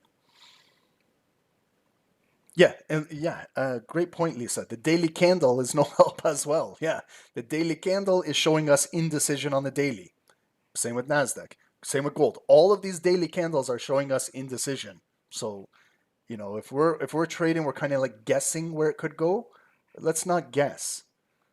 Again, if you're speculating, you can absolutely speculate with a live trade, but go small. Remember, like a game of chess, a pawn, a little tiny feeler trade. See what's going on out there. If it gets stopped out, okay, you lose 20 pips, 30 pips, 40 pips, whatever it is, but it might be $1, $2, $3, as opposed to $100, $200, or $300 loss. Okay. So just let's be smart about this. Just looking at the daily candle, I don't want to trade this. If this was a 5-minute candle, I don't want to trade this spin top. If this was a 1-minute candle, I do not want to trade this. So just because it's market open doesn't mean we got to go all in now. And then 5 more minutes, we've got all the US manufacturing news. So guys, don't hate me because I'm not in a trade. We don't want to force anything. A1 everything Fibonacci. How do I add that candle? Go to indicators and it's HTF power 3. Thank you, Samuel. We're going to create one very similar here at SST. It's very helpful. I kind of got a few things I want to tweak on it.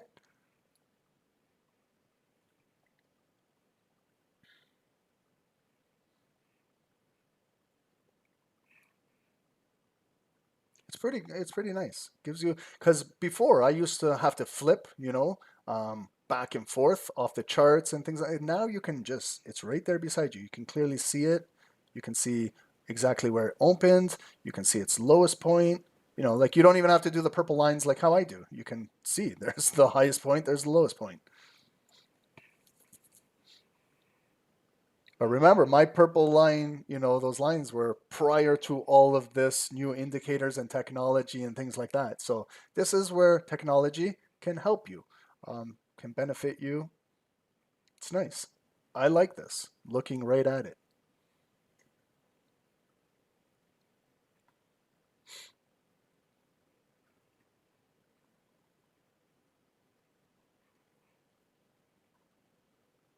Okay, so guys, if you're just joining, welcome. But we're waiting for this basically, right here in 4 minutes. Okay, U.S. flash manufacturing PMI. Okay, they're forecasting a decrease from the previous 50.2 to 49.9. Also, flash services PMI. It will be released in 4 minutes. The main thing is 2 red high impact folders. So please be careful. Okay, this is not the time where you want to be gambling in here. Also waiting till 10 a.m. Also a new hourly candle. Let the dust settle. Let Wall Street market open. Let the news be released. And then maybe trading after 10, 11. Yeah, you might find much better opportunities with less volatility and more high quality setups. Okay, but just let the market do its thing for now. Now it's moving bullish. Okay, so we're coming right back up.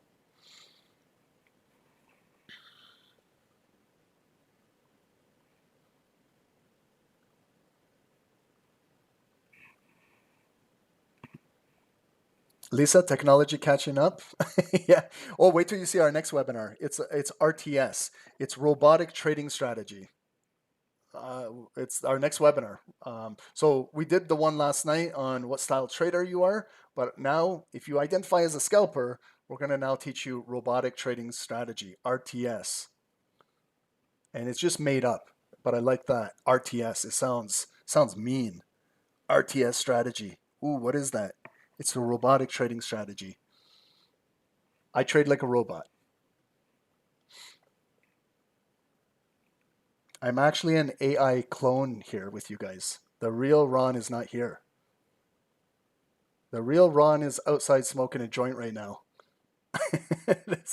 This is AI right now.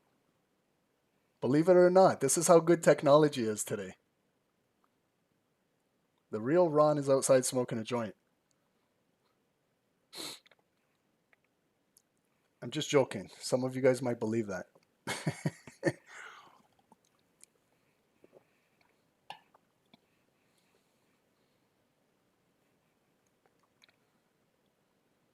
Okay, so we really haven't moved on it. Is anyone in a trade in anything right now? Let me know. Holy, like, look at that. How frustrating can this be if we were buying, sellers are getting frustrated. So hasn't really moved anywhere. I look at this and I'm like, thank God I'm not in a trade right now. Hasn't really done anything so far.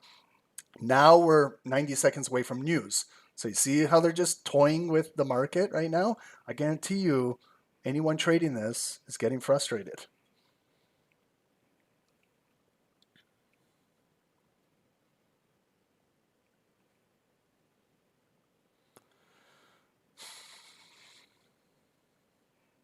US 30 sell, Uma.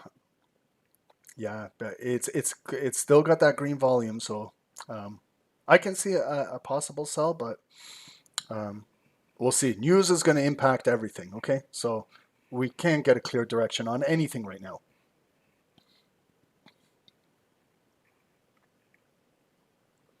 See, this for the life of me, I struggled with. I used to always feel like I had to be in a trade, regardless if it was Wall Street market open, regardless if there was news, red folder news in the next couple minutes. This, for the life of me, took a long time to learn how to just sit back and relax, and know that after 10 a.m. there's good trading. After 11 a.m. there's good trading. But today might just be one of these chop fest days. And I that for the life of me, I couldn't understand. And then to not trade like a day like this.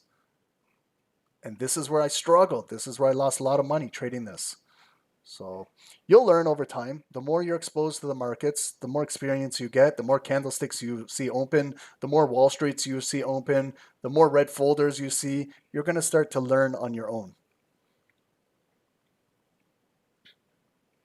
Okay, so here we go. Now they're releasing the news. So don't be surprised if you see volatility now, okay? And fake outs, all kinds of stuff. Okay, if you want to now see what the results were, they release it, still pending, okay? So they're still pending. When it pens, the market makers know exactly. They know what's going on. They get the little hint, and they move the markets. Then us, we're the last ones to find out. See, how long will it take before they release it? There it is. Okay, so positive. Wow. Okay, so pretty good. Pretty good. So we could see maybe gold push down, but what we want to see is maybe a 5-minute bar closing below this hourly support and maybe down here. So those are good numbers. US dollar opened with a bullish ignited candle right now. But let's maybe wait for the candle to close unless you want to trade on impulse.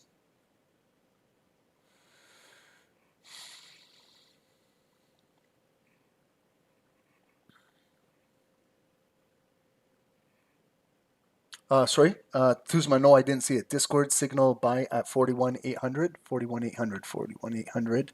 Okay, so we're right there. Yep, 41,800. Okay, right there.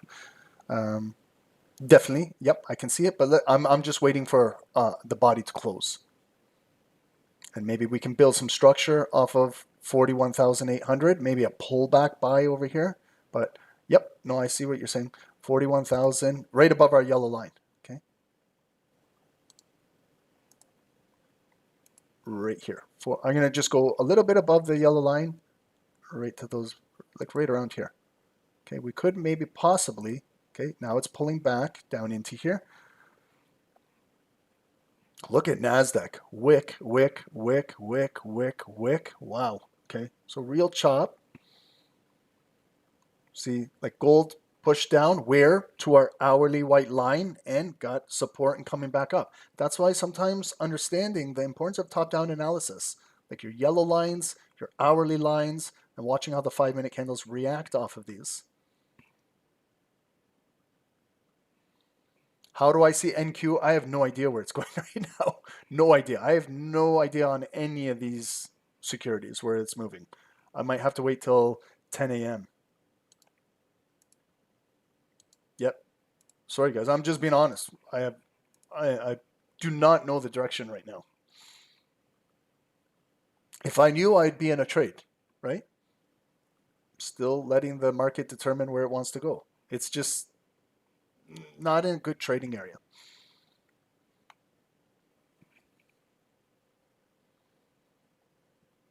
Thank you, Sonia.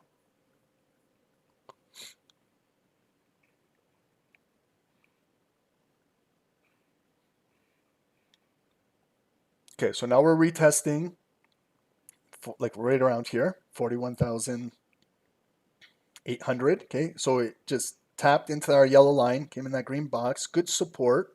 Now we've got 90 seconds to go into the close of the candle. So let's see, maybe we can trade off of this going into 10 a.m. But then just understand, if you are taking a trade, in 10 more minutes, it's 10 a.m. You get a new hourly candle. I always just double check, is there any 10 a.m. news that could, I'm just existing home sales, not really going to impact the markets dramatically, but we're pretty good going into 10.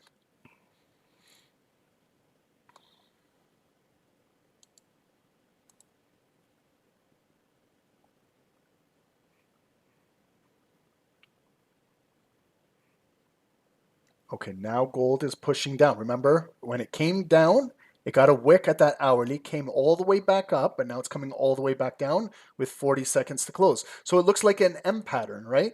There's the one top, the neckline right there is the hourly white line support. It came back. There's the second top. Nothing closed or happened up there. Now it's coming back down. Will it close below this? Maybe come up retest here or 50% of the volume. And then it's got enough to break this box and then drop. Okay, so that's what we could be looking for gold. Okay, that's my bias right there. But we can wait for the body to physically close in the next 10 seconds. And then cutting it, I'm going to assume 50% is right at those bodies, like right there. Body, 50%. Here's the close. So get ready, guys. Okay, so gold open, bearish ignited. Will it come up just a little bit or is it going to break? Okay, so it's blue. It's coming up now. Will it get rejected and go back down? It might look for a possible sell here or just got to wait it out. Just see what's happening here. Okay. Has it retested 50%? Not yet. It's a little doji candle in there. Okay, so now it's coming back up blue, still holding this hourly white line right at the neckline. Now it's coming up. Will it get rejected with a lower high now or right physically at that red line? 3,306.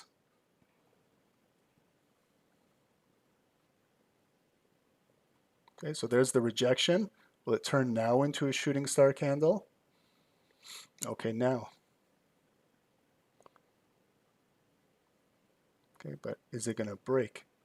Good support on US 30 as well. Good support on NASDAQ, but is it going to hold?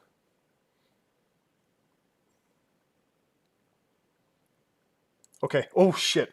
I went in on a sell, but I missed that drop. I was one click too late, but I'm in on sell, so I'm placing my stop loss above those tweezer top highs. Damn. Okay, I was 1 second too late, but I'm in a sell. I didn't get the bulk of the move, but I'm in this. Oh man! So as soon as it broke that wick, it dropped. I sold, but it had that drop. So I'm in a sell on gold. So it broke. Can I get this body to close below here? Flip this green box red, and maybe come down approaching the low of the day. So my stop loss is above those two bodies of candles, but I'm in a sell. Okay, on gold. I liked how it retested, broke. That drop happened so fast, but I didn't expect that big of a drop. I wanted to take the sell and then get that drop, but I'm in it regardless. I'm in profit, but not as much as I wanted. Okay, so now zone structure. This was support, maybe turning to resistance, possibly red box. Oh, if this bar can close below this green one, we're good. Okay, so the daily candle, we're riding this daily volume pushing down. I know this is not going to be accurate here, but we're just going by the charting. Okay, guys, that's 100 pips right there. So if we can get down there, 130. Guys, I'm going to a break even because I'm in good profit here. I'm going to a break even. Okay, so I have zero risk in this gold trade now. Rob, 120 with a standard lot. Yeah, you're out. Oh shit, that's a pretty good payday, Rob. Okay, guys, that happened fast. That could have been like the news, the reaction of the market, but regardless, we're in some profit and we got no risk. Well, I don't. I'm saying myself. Wow. Okay, so good move on. Remember, good numbers coming out of flash manufacturing for the US dollar. The market is liking that. The 41,800, great signal set up right there, perfect. But gold is also 100 pips. And the close is 90 more seconds. If we can close below this green structure, I think we could drop maybe a little further, maybe attempt that lowest point of the day. But if you like to scale out, if you like, I understand slippage and things like that. It happens so fast. But if you're in a little bit of profit, if you want to secure or just keep a break even, it's up to you. But wow, okay. So US 30 is filling. NASDAQ looks good, okay.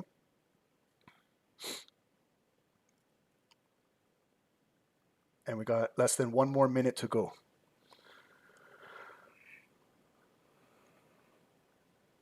Jenny, you closed with 3%. Excellent. You were in before my call. Excellent, excellent, excellent.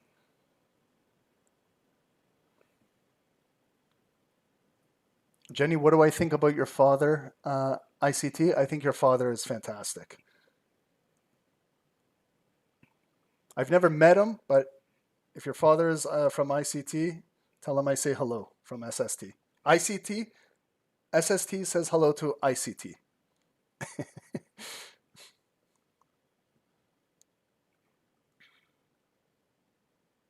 Let your father from ICT know that SST invented scalping.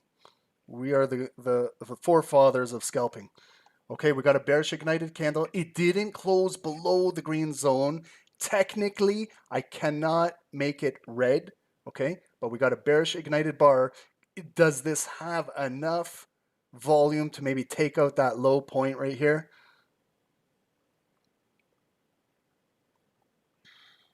Okay, and then any retest, guys? Sorry, I'm not looking at the, normally I'm always looking at NASDAQ and US 30 right now, but gold presented itself. So go your 50% cut line. Oh, not the white line. Okay, guys, go your red line, cut line. That's why I like having a red line on my chart so I can just grab it, pick it up and go. So right there, but we're retesting the hourly white line. Let's see if gold can break this low and just travel right down, back down to that white line, and then get the bulk of that move. Okay. Reached your daily, Sean. Congratulations, brother. Enjoy the rest of your day, bro.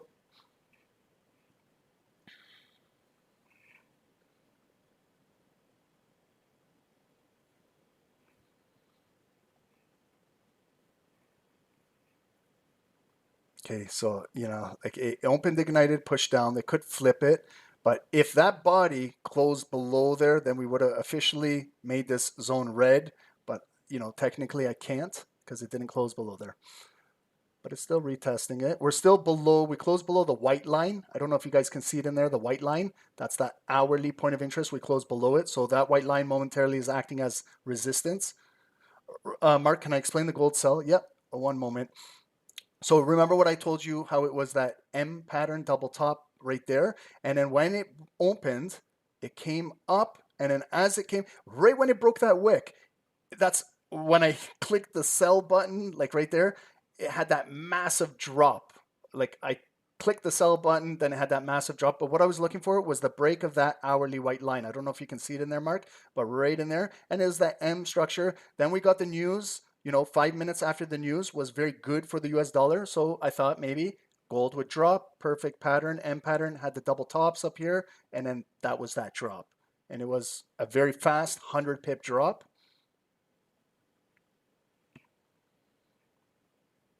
Okay, but we're still holding, we're still pushing down. Can we get just to take out that low and retest this hourly white line at 32.90, 32.89? Remember those points of interest.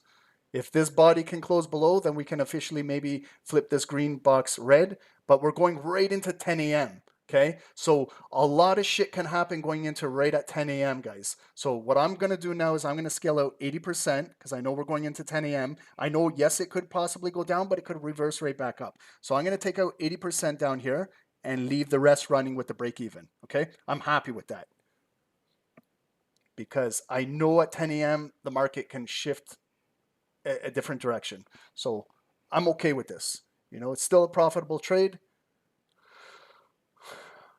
I took a standard lot on that one too, Rob. So, you know, you guys know how it is trading with standard lot sizing. Wow, NASDAQ is pushing right through there US 30. Okay, so great call, SST with the signals. Good. Thank you for reminding me. Who was it that reminded me? Duzma, thank you. Thank you. I appreciate it. Thank you for the heads up. Okay, so now we're going into the close. One more minute, guys. Look at the daily candle now, okay? So remember when we said the daily candle was a spin top, no direction? Now there's absolute direction. Now we can see where it's moving.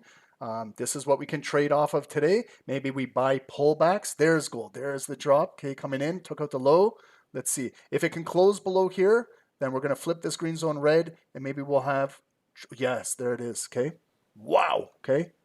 So... and remember the purple line down there, that's the lowest point of the day. Okay, look at the daily candle. So there's nothing wrong with having runners in the market, but if we can target down there, guys, that could be 180, 190, possibly 200. I know if you still got slipped up 30, 40 pips, still should be up well over 100. Holy shit, guys. Wow. Okay, so just waiting just a little bit, guys. The patience can pay off. Imagine all of these traders that were trading at the market open, they had their 3-strike rule lost, and they're missing out on this fantastic volume. Okay, so just sometimes, yeah, DXY is pumping hard, Rob. Dennis, you're in both trades. Congrats, man. Big congrats. Okay, close below. So first thing, big green zone red. Okay, this is where you got to be fast. Okay, and cut line, cut line, cut line. See, I don't even have a cutter. Normally I have a red on the chart. I just drag. Right there. 50% is right there. It was the previous low wick, 50%. It opened, boom. We got a quick rejection. It can take out that, and we're traveling down maybe to that low of the day. You see how they're holding it? Just with that tiny wick right there, right there, right there, right there. Just break my cursor. Just break it, break it, break it, break it, and we could just trickle down to the low of the day. Okay, see how it still hasn't yeah. And when you're looking for a fair value bear zone, the wick and the wick, there it is. We got it, guys. Fuck yeah. Sorry for the language. Sorry. It's just oh man. 2 trades, over 100 pips each trade. Excellent, guys. And how much drawdown? 0. How much drawdown on the NASDAQ buy? 0. Wow. Don't judge a trader on the profits, judge a trader on the drawdown. That's the way I look at it. Okay, so now we broke the low of the day. I'm going to secure another 10% because I went in with a standard on this. So I'm taking out another 10% down there, 200 pip drop, and I got 10% running. Holy. We met weekly goals today. You guys want to take a day off tomorrow for Friday? Anyone wants a day off? And don't be greedy, okay? Please, guys, don't be greedy. Take some money out of the markets, okay? Donald Trump is cutting food stamps and Medicaid and taking from the veterans. Us at SST, we're helping. We're helping put money in the pockets of people. So take some money out of the markets. But guys, what do you think? Day off tomorrow? If there should be over 200 likes on YouTube. Otherwise, we got a day off of YouTube tomorrow. So if you guys like this, get the likes up right now. Wow, look at NASDAQ and holy shit, look at today's daily candle flip. Where did it flip? Look at the yellow line. The opening price today held. Wow, okay. Whew. Ryan, how do you join the program? Go to stocksnipertrading.com. I'll show you at the end of the call. Go to the website. Right now, there's 50% off plans. Join us, man. You'll have fun with us. Dennis, 140 pips on gold. Congrats, big man. Respect. Oh, yes. Mosharaf, thank you. Memorial weekend. Guys, remember, Monday markets are closed, U.S. bank holidays, so Friday could be an iffy day. Just careful. Monk, you're done for the day. Congratulations. Good for you guys. That's what I love to hear. Okay, guys, so I'm going to wrap up this call. We had an excellent call. Hopefully you guys had some fun. If you want to join the team, guys, first of all, on YouTube, there's a free Telegram channel pinned at the top of the channel for you guys. It's right over here. So this is everything we do here at SST. Join this free Telegram. And if you want to join the team, we'd love to have you. StockSniperTrading.com. Visit over here. Free blogs available for everybody right here. Trading styles with a homework assignment. Please understand what style trader you are. Back testing, all of this stuff, whatever you need, everything is in here. Breakdown of our trade ideas. If you want to join the team, we've got a ton of education here. Courses, tutorials, quizzes, boot camps. We're going to do more. There's over 120 webinars if you're at a beginner level, all kind of positioned for you. Your first 10 webinars, intermediate 1130, and then advanced level 31 to 100 plus. And then we got this series with homework over here, the super systems of trading and everything we do. Lifetimers, we do our lifetime call every other Sundays together, Sunday mornings. Maybe we'll trade it Saturday, change it Saturday mornings. but we'll talk with the lifetimers, whatever works for them. But excellent trading day today, guys. Hopefully you guys grab some pips. More importantly, hopefully you guys learned something. Yes, I'm gonna go take a quick break, and I'll be back at 11. We'll do 90 minutes, a 1-minute price action education. Join us. That will be 11 to 12:31. Another thing I was asking, do you guys want that Thursday? Like Tuesdays, we do 1-minute price action. We can do it also on Thursdays, or do you guys want Thursday to be like homework review? It's up to you guys. We'll talk on the call, but I'm just going to go take a quick break, and we'll be back at 11, guys. So I'll send out the Zoom link in just a little bit. So thanks, everyone. We do appreciate everyone's here. If you can hit the like button, subscribe, hit your notifications, because we're wild here at SST. We can show up any time of the day, and you don't want to miss out. Thank you, guys. I appreciate it. And thank you, guys. It was a fun call. Just enjoy the rest of your day. But guys on Zoom, we'll be back for a 1-minute education, okay? Hopefully some of you guys have hit some goals today, so we don't want to give it all back unless we see A+ setups on the 1 minute. So, okay? See you guys in a little bit. I had a great time. God bless, and we'll see you guys tomorrow. As long as there's 200 likes on YouTube. See you guys. Bless, Patrick. Thank you. James, have a great day. And Pereira, thank you. I appreciate all of you guys. Sergio, my man, have a good day. I'll see you guys in a little bit. Alex, have a good day, brother. Michelle, please advise on US 30. I would be looking right now either to buy pullbacks back down here at this 41,800 or look for a closure above here. But waiting for pullback buys is what I would be doing. You never want to kind of buy the highs. Wait patiently for a pullback. Okay, same with NASDAQ. Wait for a pullback maybe here or here. Okay. Leo, all the way from Brazil. Welcome, bro. Welcome. That's one place I would love to visit. I've never been to Brazil. I'd love to visit down there. Thank you, guys. Have a good day, everyone. Please hit the likes and subscribe, and we'll see you guys tomorrow.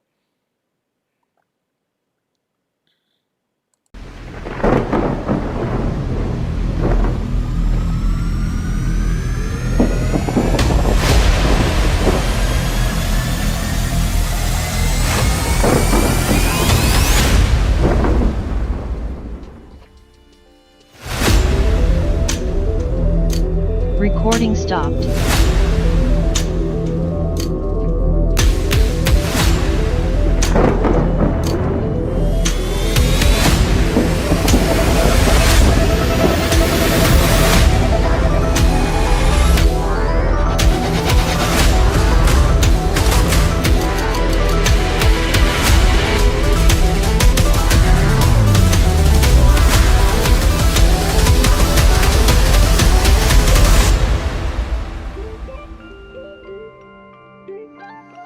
Hey guys, good morning, welcome to the live session of Stock Sniper Trading. My name is Dave, guys, my partner is Ron. Let's get down to business here, guys. In on US 30, sell, okay? I'm jumping in. Guys, that's a 100 pip drop. Yes, we caught it. Hey, guys, 200 pips, please, secure.